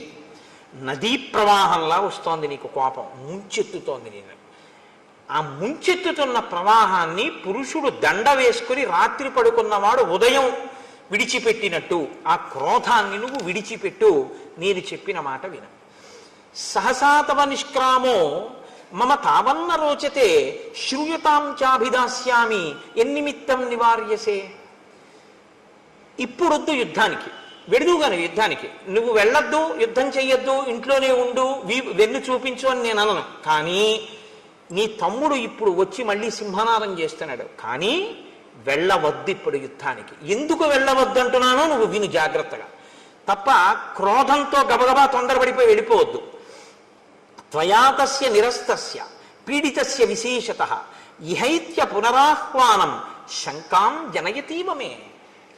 ఇప్పుడిప్పుడు నువ్వు పిడిగుద్దులు గుద్దావు, నెత్తురు నవరంధ్రములలోంచి కారిపోతూ ఏడుస్తూ ఋష్యమూక పర్వతం మీదకు పారిపోయాడు ప్రాణాల కోసం. వెళ్ళి కొంచెం సేపు అవ్వలేదు, నువ్వు ఇంట్లోకి వచ్చావు, మళ్ళీ వచ్చి సింహనాదం చేస్తున్నాడు. పూర్వం ఎప్పుడు చేయలేదు సుగ్రీవుడిలా. ఏ ధైర్యంతో మళ్ళీ వచ్చి సింహనాదం చేశాడు. కాబట్టి ఏదో ఇందులో అనుమానించవలసింది ఉంది, తొందరపడి వెళ్ళకు. దర్పశ్చ వ్యవసాయశ్చ యాదృశస్తస్య నర్దత నినాదశ్చాపి సంరంభో నైతదల్పం హి కారణం. నువ్వు జాగ్రత్తగా అతను చేస్తున్నటువంటి సింహనాదాన్ని విను. అతనిలో ఒక ఉద్యమం కనపడుతోంది, ఏదో చాలా ఉత్సాహంగా ఉన్నాడు. ఆ ధ్వని పూర్వంలా లేదు, ఇప్పుడు ఏదో ధైర్యంతో అరుస్తున్నాడు. అతనిలో ఒక తొందర ఉంది, రా బయటికి అని, నిన్ను బయటికి రప్పించడమే పూనికతో ఉన్నాడు. ఈ మూడు కనపడుతున్నాయి ఆ నాదంలో. అంటే ఏదో తేడా ఉంది వాళ్ళ సుగ్రీవుల్లో. నా సహాయమహం మన్యే సుగ్రీవం తామిహాగతం అనష్టబ్ద సహాయశ్చ యమాశ్రిత్యైష గజ్జతి. సుగ్రీవుడి వెనక ఎవరో ఉన్నారు, ఎవరో సుగ్రీవుడికి సహాయం చేయడానికి వచ్చారు. కాబట్టే సుగ్రీవుడికి అంత ధైర్యం వచ్చింది. లేకపోతే ఇంత ధైర్యంగా వచ్చి ఇప్పుడు మళ్ళీ అరవగలిగినటువంటి ప్రజ్ఞ సుగ్రీవుడికి లేదు. ప్రకృత్యా నిపుణశ్చైవ బుద్ధిమాంశ్చైవ వానరః నా పరీక్షిత వీర్యేన సుగ్రీవ సఖ్యమేష్యతి. ఎవరినో తీసుకొచ్చాడు, ఎవడైతే మాత్రం నాకేంటి, ఇప్పటి వరకు నాకు ఓటమి తెలియదు అంటావేమో. సుగ్రీవుడు ఎటువంటి వాడో తెలుసా? నాకు బాగా తెలుసు. నీ తమ్ముడు ఎవరితోనైనా స్నేహం చేసే ముందు, ఎవరినైనా నమ్మే ముందు, నీ దగ్గరికి వచ్చే ముందు, నిన్ను యుద్ధానికి పిలిచే ముందు అవతలి వారు నీతో యుద్ధం చెయ్యగలిగిన వారేనా అన్నది వాళ్ళు మాట చెప్తే నమ్మడం, పరీక్షించి చూసి వచ్చి ఉంటాడు. ఎందుకంటే సుగ్రీవుడి శీలం అటువంటిది. పరీక్షించి చూశాడు నీ తమ్ముడు, నిర్ధారించుకున్నాడు తనతో వచ్చిన స్నేహితుడెవరో నిన్ను మట్టు పెట్టగలిగిన వాడు అని నమ్మకం ఏర్పడ్డాకే వచ్చాడు. కాబట్టి తొందరపడి వెళ్ళకు. ఎంత ఖచ్చితంగా చెప్పేస్తోందండి మహాతల్లి నిజంగా. పూర్వమేవ మయా వీర శృతం కథయతో వచః అంగదస్య కుమారస్య వక్ష్యామి త్వాం హితం వచః. పూర్వం యువరాజు అయినటువంటి అంగదుడు నాతో ఒక విషయం చెప్పాడు. నేనిప్పుడు నీతో ఆ మాట చెప్తాను, శ్రద్ధగా విను. అంగదస్త కుమారోయం వనాంతం ఉపనిర్గతః ప్రవృత్తిస్తేన కథిత చారై రాశీ నివేదిత. ఒకనాడు అంగదుడు ఈ రాజ్యము యొక్క హద్దులు, సరిహద్దుల వరకు వెళ్ళాడు. దాటి ఋష్యమూక పర్వతం వైపుకు వెళ్ళరుగా. గూఢచారులు ఎప్పుడు అవతల దేశాల్లో తెలుసుకున్న విషయాలు ఆ సరిహద్దులు దాటి వచ్చి చెప్తూ ఉంటారు. గూఢచారులు ఒక విషయాన్ని చెప్పారు అంగదుడితోటి. ఆ అంగదుడు నాతో చెప్పాడు, అయోధ్యాధిపతే పుత్రౌ శూరౌ సమర దుర్జయౌ ఇక్ష్వాకూణాం కులే జాతౌ ప్రథితౌ రామలక్ష్మణౌ సుగ్రీవ ప్రియకామార్థం ప్రాప్తౌ తత్ర దురాసదౌ సతే భ్రాతుర్హి విఖ్యాత సహాయో రణకర్మణి రామ పరబలామర్థి యుగాంతాగ్ని నిబోధిత. అయోధ్యాధిపతి అయినటువంటి దశరథ మహారాజు గారి పెద్ద కుమారుడైనటువంటి రామచంద్రమూర్తి తన తమ్ముడైనటువంటి లక్ష్మణుడితో కలిసి అరణ్యవాసానికి వచ్చాడు. రాముడు సామాన్యమైనటువంటి వీరుడు కాడు, చాలా గొప్ప శౌర్య పరాక్రమములు ఉన్నవాడు.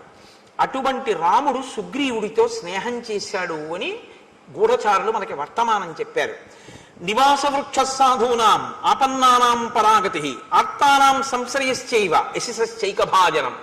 మిగిలిన విషయాలు చెప్పడంలో తార ప్రజ్ఞ గురించి మీరు ఆలోచించక్కర్లేదు. ఇది చెప్పడానికి తార ప్రజ్ఞావంతురాలు అని మీరు చెప్పవలసి. మిగిలినవి ఒక రాజు భార్యగా ఆమె తన అనుభవంతో పసిగట్టగలిగింది అని మీరు అనుకోవచ్చు. కానీ ఇది చెప్పాలంటే పూర్వపుణ్యం ఉంటే తప్ప చెప్పలేరు. గత జన్మలలో చాలా పుణ్యం చేసి ఈశ్వరుడి యొక్క అనుగ్రహం పొందిన వాళ్ళకే ఈశ్వరుడి యొక్క స్వరూపం గురించినటువంటి జ్ఞానము భాసిస్తుంది. ఆవిడ రాముడు ఎవరో పసిగట్టేసింది. అందుకే కిష్కింధకాండలో తార విరుపు అన్నాను నేను. ఈ శ్లోకాన్ని తార చెప్పకపోతే, తార ఉపన్యాసం అంతా ఒకెత్తు గొప్పదే, కానీ ఈ శ్లోకం వల్ల తార జాజ్వల్యమానమైనటువంటి స్థానాన్ని పొందేసింది కిష్కింధకాండలో. నివాస వృక్ష సాధూనాం ఆపన్నానాం పరాగతి ఆర్తానాం సంశ్రయశ్చైవ యశశ్చైక భాజనం. రాముడు ఒక చెట్టు. రాముడు ఎటువంటి చెట్టు అంటే అది పూలతో పళ్ళతో నిండినటువంటి ఒక పెద్ద మహావృక్షం. రాముడు అనబడేటటువంటి చెట్టు యొక్క పాదములను ఎవరు ఆశ్రయిస్తారో వాళ్ళకి నీడనిస్తుంది. మీరు ఒకటి గమనించండి, మీకు నీడ కావాలి, చెట్టు అక్కడ ఉంది, మీరు చెట్టు కిందకి వెళ్ళాలా, చెట్టు మీ దగ్గరికి వస్తుందా? మీరు చెట్టు కిందకి వెళ్ళాలి. చెట్టు కిందకి మీరు వెళ్ళాలి తప్ప మీరు ఇక్కడ కూర్చుని ఓ చెట్టా నాకు నీడని అంటే చెట్టు నీడనివ్వదు. మీరు చెట్టు యొక్క మూలమును పాదమును ఆశ్రయించారనుకోండి, చెట్టు నీడనిచ్చేస్తుంది. మీరు దాని పాదాలు పట్టుకుంటే నీడనిస్తుంది. పాదాలు పట్టుకుని మీరు నించున్నప్పుడు మీకు నీడనిచ్చేటప్పుడు నువ్వు స్త్రీవా పురుషుడివా, చదువుకున్నవాడివా చదువుకోని వాడివా, ధనవంతుడివా పేదవాడివా, ఆచరణ ఉన్నవాడివా లేనివాడివా, ఇవన్నీ ఏమి చూడదు. నీడనివ్వడం ఆ చెట్టు యొక్క ప్రయోజనం, ఆ చెట్టు యొక్క లక్షణం అంతే. నీకన్నా ముందు సుగ్రీవుడు చేరిపోయాడు ఆ చెట్టు కింద. రాముడనేటటువంటి చెట్టు నీడలో సుగ్రీవుడు ఉన్నాడు, చెట్టు బయట ఎండలో నువ్వున్నావు. రాముణ్ణి ఆశ్రయించి సుగ్రీవుడు ఉంటే నాకేమిటి, నాకు బలం ఉందంటావేమో, అలాంటి చెట్టు లోకంలో ఇంకొకటి లేదు, అదొక్కటే చెట్టు. రాముణ్ణి ఆశ్రయించిన వాడిని నిగ్రహించడం ఇంకొకరికి చేత కాదు, నీ బలం పనికిరాదు. నీ మొదటి ఓటమి చిట్ట చివరి ఓటమి ఇదే అవుతుంది. ఎందుకంటే ఇంకొకసారి యుద్ధం చేసే అవకాశం నీకుండదు. సుగ్రీవుడి మీదకి యుద్ధానికి వెళ్ళడం అంటే రాముడి మీదకి వెళ్ళడమే. ఎందుకంటే సుగ్రీవుడికి రాముడికి మైత్రి కుదిరింది, సుగ్రీవుడి ప్రాణం రాముడు పోనివ్వడు. ఆ ధైర్యమే ఆయన సింహనాదంలో వినపడుతోంది. నువ్విప్పుడు సుగ్రీవుడి మీదకి యుద్ధానికి వెళ్ళడం, రాముడి మీదకి యుద్ధానికి వెళ్ళడం, రాముణ్ణి నిగ్రహించగలిగిన శక్తి నీకు కాదు, 3 లోకములలో ఎవరికీ లేదు. కాబట్టి నా మాట విను. నివాస వృక్ష సాధూనాం ఆపన్నానాం పరాగతి ఆర్తానాం సంశ్రయశ్చైవ యశిశీక భాజనం, అదొక్కటే చెట్టు. ఆర్తి కలిగిన వారు, శరణాగతి చేసిన వారు అందరూ ఆ చెట్టుని ఆశ్రయించవలసి ఉంటుంది. అది ముందు నీడనిస్తుంది, తర్వాత పువ్వులు ఇస్తుంది, పళ్ళు ఇస్తుంది, అన్నీ ఇస్తుంది. కాబట్టి ఇప్పుడు నీడనిచ్చింది, రేపు పూలు పళ్ళు అనబడేటటువంటి రాజ్యాన్ని ఇచ్చేస్తుంది, నిన్ను పడగొట్టేస్తుంది. కాబట్టి నా మాట విను, నువ్వు యుద్ధానికి వెళ్ళొద్దు. జ్ఞాన విజ్ఞాన సంపన్నో నిదేశే నిరతప్పితు ధాతూనామివ శైలేంద్రో గుణానాం అకరో మహాన్. ఆయన హిమవత్పర్వతము ధాతువులన్నింటికీ ఎలా ఒక స్థావరమో, రాముడనబడేటటువంటి వాడు గుణములన్నింటికీ నిధి. తక్షమోన విరోధస్తే సహతేన మహాత్మన దుర్జయేన ప్రమేయేన రామేణ రణకర్కసు. అటువంటి రాముడితో విరోధం పెట్టుకోకు. సుగ్రీవుడితో విరోధం అని నువ్వు అనుకుంటున్నావు. ఇప్పుడున్న పరిస్థితుల్లో సుగ్రీవుడితో విరోధమే రాముడితో విరోధం. కాబట్టి రాముడితో విరోధం వద్దు. శూరవక్ష్యామితే కించిత్ నచేచ్ఛామ్యభ్యసూయితుం శ్రూయతాం క్రియతాం చైవ తమ వక్ష్యామి యద్ధితం. నాకు తెలుసు ఇప్పటి వరకు ఓటమి నిరగనివాడివి కాబట్టి రాముడంత గొప్పవాడు అంటే నీకు కోపం వస్తుంది, ఇంకోళ్ళని పొగడడం నీకు ఇష్టం ఉండదు. కానీ నా మీద కోపగించకుండా నేను చెప్పింది విను. నేను మీతో మనవి చేసింది ఇది. అన్నీ వింటాడు, చక్కగా వింటాడు. భార్య చెప్తే వద్దనండవు, అన్నీ వింటాడు, తను చేసేదే చేస్తాడు. అందుకే చచ్చిపోయాడు. నేను ఈ మాట ఎందుకంటున్నానో తెలుసా అండి? భార్య మంత్రి, ఆవిడ కన్నా నీ ఆనందాన్ని నీ అభ్యున్నతిని కోరుకునే వాళ్ళు ఉండరు. కాబట్టి ఆవిడ మాట వినవలసి ఉంటుంది కొన్నిసార్లు. కానీ ఆవిడ తప్పు చెప్తోందన్నప్పుడు దిద్దే అధికారం పురుషుడికి ఎప్పుడు ఉంటుంది. దిద్దాలి కూడా భర్త, కేవలం అనుసరించకూడదు. మంచి స్వీకరించాలి, చెడుని వద్దు అలా మనం చేయకూడదు, అలా వద్దని చెప్పగలగాలి. అది అనడు ఇది అనడు, అన్నీ వింటాడు, యుద్ధానికి ఎడతాడు. అది వాలితో వచ్చిన పెద్ద చిక్కు. కాబట్టి ఇప్పుడు ఆవిడంది యవ్వరాజ్యేన సుగ్రీవం తూర్ణం సార్థభిషేయచ విగ్రహం మా కృధా వీర భ్రాత్ర రాజన్ బలీయస. ఇందుకయా సుగ్రీవుడితో నీకు వైరం? నీ తోడ పుట్టినవాడయా, ఒక ప్రమిదలో వెలుగుతున్నటువంటి 2 జ్యోతులు మీ ఇద్దరు. ఆయన ఏం తప్పు చేశాడు నువ్వు అసలు రాజ్యం నుంచి? ఉత్సర్జురు వైరముత్సృజ్య దూరత. నువ్వు చక్కగా సుగ్రీవుడితో స్నేహం చేసి రాముడితో స్నేహం చేసి వాళ్ళిద్దరితో ప్రీతిపాత్రంగా ప్రవర్తించడం మొదలుపెట్టు, నువ్వు మరింత బలపడిపోతావు. లాలనీయోహితే భ్రాత యవీయానేషవానరా తత్రవా సన్నిహస్తోవా సర్వదా బంధురేవతే. నీ తమ్ముడే అతను, నీ చేత లాలింపబడడానికి యోగ్యుడు, అతని మీద కోపం పెట్టుకుంటానంట ఏమిటి? కోపం పెట్టుకోకు. ఇక్కడ ఉండని, అరణ్యంలో ఉండని, సుగ్రీవుడు నీకు తమ్ముడు అంతే, ఈ జన్మకంతే ఇంకా మీ బంధం. అటువంటి తమ్ముడిని ఎందుకు దూరం చేసుకుంటావు? పిలిచి యవరాజ్య పట్టాభిషేకం చేయి. నహితేన సమం బంధుం భువి పశ్యామి కంచన దానమానాది సత్కారై కురుష్వ ప్రత్యనంతరం. నాకు తెలుసున్నంత వరకు వాలి సుగ్రీవుడి వంటి బంధువు నీకు ఈ లోకంలో లేడు. తమ్ముడు నీ ఎందంత ప్రీతి ఉన్నవాడు, నీ సేవకుడుగా బతికేటటువంటి వాడు. ఎందుకు దూరం చేసుకుని అతన్ని చంపుతానంటావు, అతని మీదకి యుద్ధానికి ఎడతానంటావు? వెళ్ళకు. హాయిగా పిలిచి అంతఃపురంలో కూర్చోబెట్టి అతనికి కావలసినటువంటివన్నీ సమకూర్చు, సంతోషపడిపోయి నీ దగ్గర చేతులు కట్టుకుని వంగి నమస్కరిస్తూ నీ వెంట ఉంటాడు. వైరమే తత్సముత్సృజ్య తమ పార్శ్వే సతిష్టతు సుగ్రీవో విపులగ్రీవ తమ బంధు సదామత. నీకు కుడి భుజం ఎలా ఉంటుందో బలంలో, సుగ్రీవుడు నీకు పక్కనుంటే అంత బలంగా ఉంటుంది. అందుకని ఆయన్ని మించిన వాడు లేడు. కాబట్టి సుగ్రీవుడితో స్నేహం చేయి. భ్రాతు సౌహృదమాలంబ నాణ్యా గతిరిహాస్థితే. నువ్వు సుహృద్భావాన్ని నీ తమ్ముడి యందు చూపించావా, నా మాట విను. సాధువాక్యం కృష్వమే, నీ చెప్పినటువంటి మంచి మాట నువ్వు చెయ్యి. నేను చెప్పినటువంటి హితవచనములను కానీ నువ్వు తప్పకుండా ఆచరిస్తే, యుద్ధం చెయ్యకుండా రాముడితో సుగ్రీవుడితో స్నేహం చేస్తే 10 కాలాలు సంతోషంగా మనం జీవించగలం. ప్రసీద పద్యం శృణుజల్పితం హిమే నరోషమేవాను విధాతుమర్హసి క్షమోహితే కోసలరాజసూనునా నిగ్రహ శక్ర సమాన తేజస. ఇంద్రుడితో సమానమైనటువంటి రాముని తేజస్సుని నిగ్రహించడానికి నువ్వు సరిపోవు. ఆ రాముడు సుగ్రీవుడి వెనక ఉన్నాడు. స్పష్టంగా చెప్తున్నాను, నా మాట నమ్ము. యుద్ధానికి వెళ్ళకు. సుగ్రీవుణ్ణే లోపలికి పిలిచి అవరాజ్యమి. పరమ సంతోషంగా మీ అందరూ హాయిగా ఉంటారు. నా మాట విని నేను చెప్పిన మాట ఆచరిస్తే నేను ఎంతో సంతోషిస్తాను అని తార వాలితో చెప్పింది. వాలి ఏం చేస్తాడో రేపు చూద్దాం. ఎందుకంటే వాలి ఏం చేస్తాడో మొదలుపెట్టామనుకోండి అమంగళం వైపుకి పెడుతుంది, మరణం వైపుకి తీసుకెళ్ళవలసి ఉంటుంది. అందుకని ఇవాళ భార్య ప్రీతిగా చెప్పింది, రేపు ఏం చేస్తాడో చూద్దామన్న మంగళకర ఘట్టం దగ్గర ఆపే ప్రయత్నాన్ని చేస్తాను. ఇవాళ రోజు మనం రామనామం కదా చెప్తున్నాం. ఇవాళ రామనామ స్థానంలో ఒక ప్రత్యేక కార్యక్రమం ఒకటి మీరు కొద్దిసేపు అవధరించండి.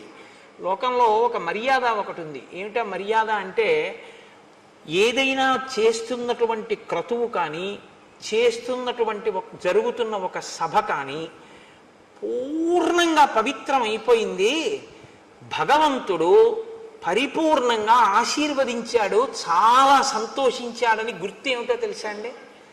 పంచశిఖలు పెట్టుకుని దీక్షావస్త్రంతో ఉన్నటువంటి వటువు సభాప్రవేశం చేయడం. అందుకే బలిచక్రవర్తి అంతటి వాడు వటువు సభలోకి వస్తుంటే, వడుగా ఎవ్వరివాడ వెవ్వడవు సంవాస స్థలం వెయ్యది ఎడకున్ నీ వరుదించుటం సఫలమయ్యన్ వంశమున్ జన్మమున్ కడు ధన్యాత్ముడనైతే ఈ మఖము యోగ్యం వయ్యే సుహృతంబులయ్య శిఖులున్ కళ్యాణమి కాలమున్ అంటాడు. ఒక కార్యం భగవద్ అనుగ్రహాన్ని పొందింది అని గుర్తేమిటో తెలుసా అండి? సభలోకి వటు వచ్చి కూర్చుంటాడు. నేను మీకు ప్రమాణం చూపిస్తున్నాను, నా సొంతంగా చెప్పేశాను అనుకుంటున్నారేమో. వడుగా ఎవ్వరివాడ వెవ్వడవు, ఆ ప్రశ్న మనం అడగక్కర్లేదు, తెలుసు. సంవాస స్థలం వెయ్యది ఈ ఎడకున్ నీ వరుదించుటం సఫలమయ్యన్ వంశమున్ జన్మమున్. సఫలమైపోయింది మన వంశం జన్మాను ఆయన రావడం వల్ల. వటు అంత గొప్పవాడు, ఉపనయనం చేసుకున్నవాడు. కడు ధన్యాత్ముడనైతి ఈ మఖము యోగ్యం వయ్యి సుహృతంబులయ్య శిఖులున్ కళ్యాణమి కాలమున్. పట్టాభిషేకం రాబోతోంది కదా, కాబట్టి వటువా నువ్వు ఒక్కసారి చక్కగా లేచి వచ్చి ఈ వేదిక మీద కూర్చో. దా, మొన్ననే ఉపనయనం చేసుకుని గుంటూరులో సంపూర్ణ శ్రీరామాయణ ప్రవచనాలు జరుగుతున్నాయని, అంత రామాయణ ప్రవచనం జరుగుతున్నటువంటి శృంగేరి శారదాపీఠ ప్రాంగణంలో వెళ్ళి కూర్చుని నేను ఒక్కసారి రామాయణం ఒక ఉపన్యాసం విని వస్తాను అని వాడు నిన్నగాక మొన్న 2 రోజులైంది వాడు సంధ్యావందనం చేసుకుని కూర్చో. వీడు నాకు శిష్య సమానుడే, అందుకని ఏకవచన ప్రయోగం నేను చెయ్యొచ్చు. వీడు ఎంత ధారణ చేశాడంటే, ఎంత చక్కగా సంధ్యావందనం గాయత్రి చేసుకుంటున్నాడంటే, ఏదో పేరుకి ఉపనయనం చేసుకుని ఒంటి మీద యజ్ఞోపవీతం వేసుకుని 20 ఏళ్ళైనా కూడా ఇంకా సంధ్యావందనంలో కనీసం గాయత్రి ధ్యాన శ్లోకం కూడా రాని వాళ్ళు వీడిని చూసి సిగ్గుపడాలి అని చెప్పడానికి నేనేం మొహమాట పట్టలేదు. వాడు 2 రోజులైందేమో సంధ్యావందనం చేసి. వాడు ఎంత చక్కగా గాయత్రి చేస్తున్నాడంటే, వాడు నా దగ్గరకు వచ్చి కూర్చుని ఇవ్వాల వాడు గాయత్రి మంత్రం గురించి కొన్ని విషయాలు తెలుసుకుని నా ఆశీర్వచనం పొందాలి అని వాడు ప్రత్యేకం హైదరాబాద్ నుంచి వచ్చి వాడు ఇవాళ ఇక్కడ రామాయణం వింటాను అని ఇంత వైదికంగా వచ్చి కూర్చుని రామాయణ ప్రసంగం విన్నాడు. నీ రాక చేతనాన రామచంద్రమూర్తి యొక్క అనుగ్రహం పరిపూర్ణంగా లభించినట్టు. వటు వస్తే గౌరవించాలి మనం. కాబట్టి శృంగగిరి పీఠం కాబట్టి అందున ఒక వటువు సన్యాసి ఇద్దరిని తప్పకుండా గౌరవించవలసిన బాధ్యత పీఠం మీద ఉంటాయి. వటువుకి ఏవి పడితే అవి ఇవ్వకూడదు. వటువుకిస్తే గొడుగో జన్నిదమో కమండలయో నాకున్ ముంజియో దండమో వడుగైనెక్కడ కరుల్ వామాక్షుల అశ్వమ్ములెక్కడ నిత్యోచిత కర్మమెక్కడ మదాకాంక్షితంబైన 3 అడుగుల మేర త్రోవకిచ్చుటదే బ్రహ్మాండము నా పాలికి. కాబట్టి నీకో యజ్ఞోపవీతం మొదలైనవి బ్రహ్మచారికి ఏమి ఇవ్వాలో అది శృంగగిరి పీఠం తరపున ఇస్తారు. ఏనన్నా ఆచమనం చేయడానికి, అర్ఘ్యం ఇవ్వడానికి పాత్ర అవి. ఏది పీఠం తరపున బహూకరించండి. చక్కగా ఎంత గొప్ప సన్నివేశం అండి ఇవాళ, మీ అందరూ చూసి సంతోషించారు.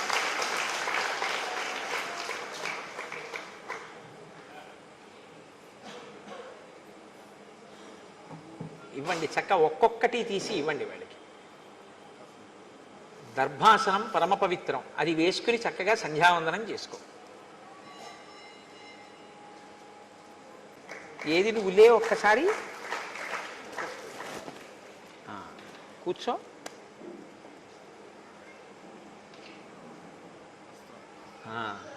అరుణాంశకోత్తరీయంబుతోడ సరిలేనిరా కట్టు జరువాముల కట్టు బెడగారు నీర్కావి పింజతోడ ధవళ ధవళములకు జన్నిదములతోడ కాశికాముద్రయుడిన యుంగరంబుతోడ శాంతరసముప్పు బ్రహ్మ తేజంబుతోడ ప్రవరుడయ్యవి ఎచ్చర ప్రవరుడపుడు అంటాడు అలసాని పెద్దన గారు. కాబట్టి నువ్వు బ్రహ్మచారివి కాబట్టి చక్కగా ఈ వస్త్రాలు కట్టుకుని సంధ్యావందనం చేసుకో. ఏనన్నా వీడికి ఏకవస్త్రధరోధన్వి సిఖీ కనకమాలయ ఉత్తరీయం ఇవ్వక్కర్లేదు అండి. యజ్ఞోపవీతం ఎప్పుడైనా నీ ఒంటి మీద ఉన్నది జీర్ణం అయితే ఇది వేసుకుందుగా. వాడికి ఆచమన పాత్ర, ఓ చక్కగా ఆచమన పాత్ర, అర్ఘ్యపాత్ర, నీ అదృష్టమే అదృష్టం. అదిగో నువ్వు చక్క అర్ఘ్యం ఆచమనం చేయడానికి అది, అర్ఘ్యం ఇవ్వడానికి ఇది అక్కడ పెట్టుకో. ఒక విభూతి ఉండ నువ్వు విభూతి ధారణ చేయడానికి పళ్ళెంలో పెట్టుకో. ఆ మాల కళ్ళకు అద్దుకుని మెళ్ళలో వేసుకో. అయితే ఇలా అయ్యి నేను వేసేస్తాను. విసరండి ఒకసారి, వటువు కదా ఒకసారి విసరండి, విసరండి. ఇప్పుడు వాడికి ఇవ్వండి, అది దగ్గర పెట్టుకో. వాడికి ఒకసారి ఆ గొడుగు పట్టండి. నువ్వు వేదిక దిగిపోయేటప్పుడు ఈ గొడుగు పట్టుకుని వెళ్ళు. ఏమ్మా వాడికి ఆ గొడుగు పట్టండి, ఛత్రం ఇలా పట్టండి మంచి. అది ఇప్పుడు అక్కడ పెట్టేసి, ఒక వటువు వచ్చాడు కదా పీఠం తరపున సత్కరింపబడ్డాడు. ఉత్తినే వెళ్ళిపోకూడదు వటువు. వటువు ఆశీర్వచనం చెయ్యాలి. వటువుకి ఆ అధికారం ఉంటుంది. అందుకే కదా స్వస్తి జగత్రీ భువన శాసనకర్తకు హాసమాత్ర విద్ధిస్త నిలింప భర్తకు సుధారాపద వ్యవహర్తకున్ మునీంద్రస్తుత మంగళాధ్వర విధాన వ్యవహర్తకు దానవ లోకభర్తకున్ అని వామనమూర్తి బలిచక్రవర్తికి ఆశీర్వచనం చేశారు. కాబట్టి ఇప్పుడు ఈ వటువు కూడా మనందరినీ ఆశీర్వచనం చేస్తాడు. ఎలా ఆశీర్వచనం చేస్తాడు? ఇతను ఎలా చేస్తాడంటే గోవిందనామాలు చెప్తాడు మనందరికీ. ఆ గోవింద నామం చేత సభకంతటికి ఆశీర్వచనాన్ని కృప చేస్తాడు. వీడికి సహకరించడానికి వాళ్ళ బాల కూడా వచ్చింది. శారదాపీఠం కదా, బాల వస్తే అమ్మవారిని నడిచి వచ్చినట్టే. కాబట్టి ఆ బాలాస్వరూపం కూడా వచ్చి కూర్చుని గోవిందనామాలు చెప్తుంది.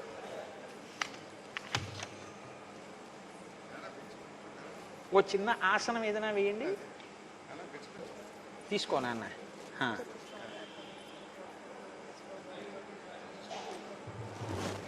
ఋషయ ప్రవరాన్విత కౌండిన్యస గోత్ర ఆపస్తంభ సూత్ర కృష్ణ యజుశాఖాధ్యాయి సూర్యవంశీ శర్మ అహంభో అభివాదయే.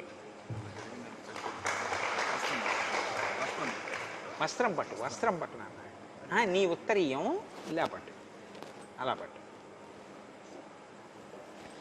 అవి మీ అమ్మగారితో, మీ అమ్మగారి కన్నా గురువు గారి ఇంట్లో వండించుకోవాలి కాబట్టి మీ నాన్నగారిని వండి పెట్టమని తిను.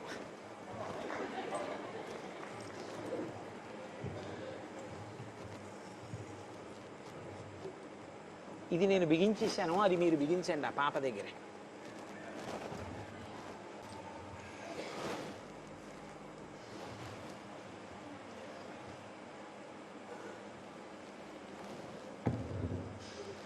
గోవింద హరి గోవింద గోకుల నందన గోవింద వచ్చినప్పుడు మనం కూడా అనొచ్చు. ప్రారంభం చేయనన్న. శ్రీ శ్రీనివాస గోవింద, శ్రీ వెంకటేశ గోవింద, భక్తవత్సల గోవింద, భాగవత ప్రియ గోవింద, నిత్య నిర్మల గోవింద నీలమేఘ శ్యామ గోవింద పురాణ పురుష గోవింద పుండరీకాక్ష గోవింద గోవింద హరి గోవింద గోకుల నందన గోవింద నందనందన గోవింద నవనీత చోళ గోవింద పశుపాలక శ్రీ గోవింద పాప విమోచన గోవింద దుష్ట సంహార గోవింద దురత నివారణ గోవింద శిష్ట పరిపాలక గోవింద కష్ట నివారణ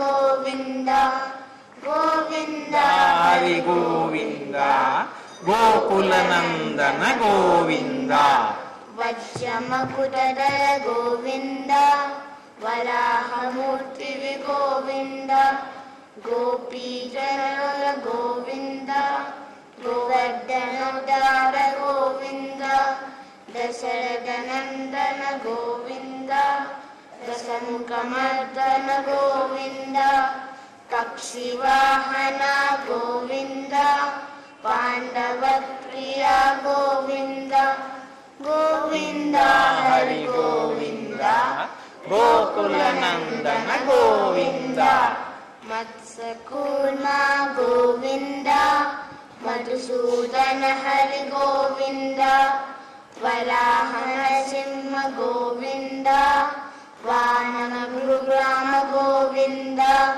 బౌద్ధ కల్కిధర గోవింద బలరామానుజ గోవింద ధేనుగాన ప్రియ గోవింద వెంకటరమణ గోవింద గోవింద హరి గోవింద గోకుల నందన గోవింద సీతానాయక గోవింద సుత పరిపాలక గోవింద దరిద్ర జన పోషక గోవింద ధర్మ సంస్థాపక గోవింద అనాథ రక్షక గోవింద ఆపద్బాంధవ గోవింద శరణాగత వత్సల గోవింద కరుణాసాగర గోవింద గోవింద హరి గోవింద గోకుల నందన గోవింద కమలదలాక్ష గోవింద కామిత ఫలదాత గోవింద పాప వినాశక గోవింద పాయిములాలే గోవింద శ్రీముద్రాంకిత గోవింద శ్రీవత్సాంకిత గోవింద దళనీనాయక గోవింద దినకర తేజ గోవింద గోవింద హరి గోవింద గోకుల నందన గోవింద పద్మావతి ప్రియ గోవింద ప్రసన్నమూర్తి గోవింద అభయాస్త ప్రదర్శన గోవింద మధ్యావతార గోవింద శంఖచక్రధర గోవింద సాంగ గదాధర గోవింద విరజాతీశ గోవింద విరోధి మర్దన గోవింద గోవింద హరి గోవింద గోకుల నందన గోవింద సాలగ్రామధర గోవింద సహస్రనామ గోవింద లక్ష్మీ వల్లభ గోవింద లక్ష్మణ గజ గోవింద కస్తూరి తిలక గోవింద కాంచనాంబరధర గోవింద గరుడ వాహన గోవింద గజరాజ రక్షక గోవింద గోవింద హరి గోవింద గోకుల నందన గోవింద వానర సేవిత గోవింద బాలది బంధన గోవింద ఏడుకొండవాడ గోవింద ఏక स्वरूप गोविंद श्रीरामकृष्ण गोविंद रघुकुल नंदन गोविंद प्रत्यक्ष देव गोविंद परम दयाकर गोविंद गोविंद हरि गोविंद गोकुल नंदन गोविंद वज्र कवचधर गोविंद वैजयंतीमाला गोविंद वडिकासुरवाड गोविंद वसुदेव तनय गोविंद बिल्वपट्टाक्षित गोविंद भिक्षुक संस्तुत गोविंद श्री पुंडूप गोविंद नित्य कल्याण गोविंद नीरजनाभा गोविंद हाथी राम प्रिय गोविंद हरि सर्वोत्तम गोविंद जनार्दन मूर्ति गोविंद जगत साक्षी रूप गोविंद अभिषेक प्रिय गोविंद आपन निवारण गोविंद गोविंद हरि गोविंद गोकुल नंदन गोविंद रत्न किरीट गोविंद रामानुजनुत गोविंद स्वयं प्रकाश गोविंद इललोकेश गोविंद आनंद रूप गोविंद आद्यंतरहित गोविंद गोविंद हरि गोविंद गोकुल नंदन गोविंद इह परदायक गोविंद इभराज रक्षक गोविंद परम दयालो गोविंद रत्ननाद हरि गोविंद तिरुमलवास गोविंद तुलसी वनमाला गोविंद शेषाद्रि निलय गोविंद शेषसायिनी गोविंद गोविंद శుభం భూయాత్. బాగుంది. ఏది బాలాస్వరూపం దానికి ఒక 2 పళ్ళు ఇవ్వండి. ఏది मुक्ता विद्रुमहेमनील धवलच्छायैर्मुखैस्त्रीक्षणैः युक्तामिन्दुनिबद्धरत्नमकुटां तत्तार्धवर्णात्मिकं गायत्रीं वरदाभयाङ्कुशकसा शुभ्रं कपालं गदां शङ्खं चक्रमदारविन्दयुगलं हस्तैर्वहन्ती भजे. ఓ వెరీ గుడ్, వెరీ గుడ్. బాగుంది.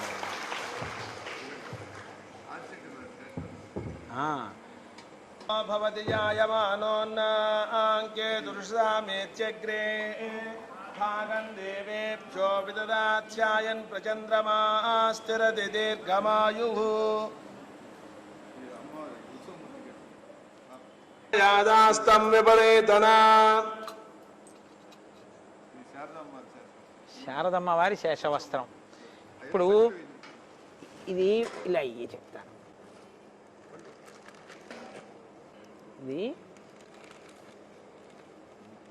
ముడేసేయండి, ఇలాగా ఇది ఇలా ముడేసేయండి.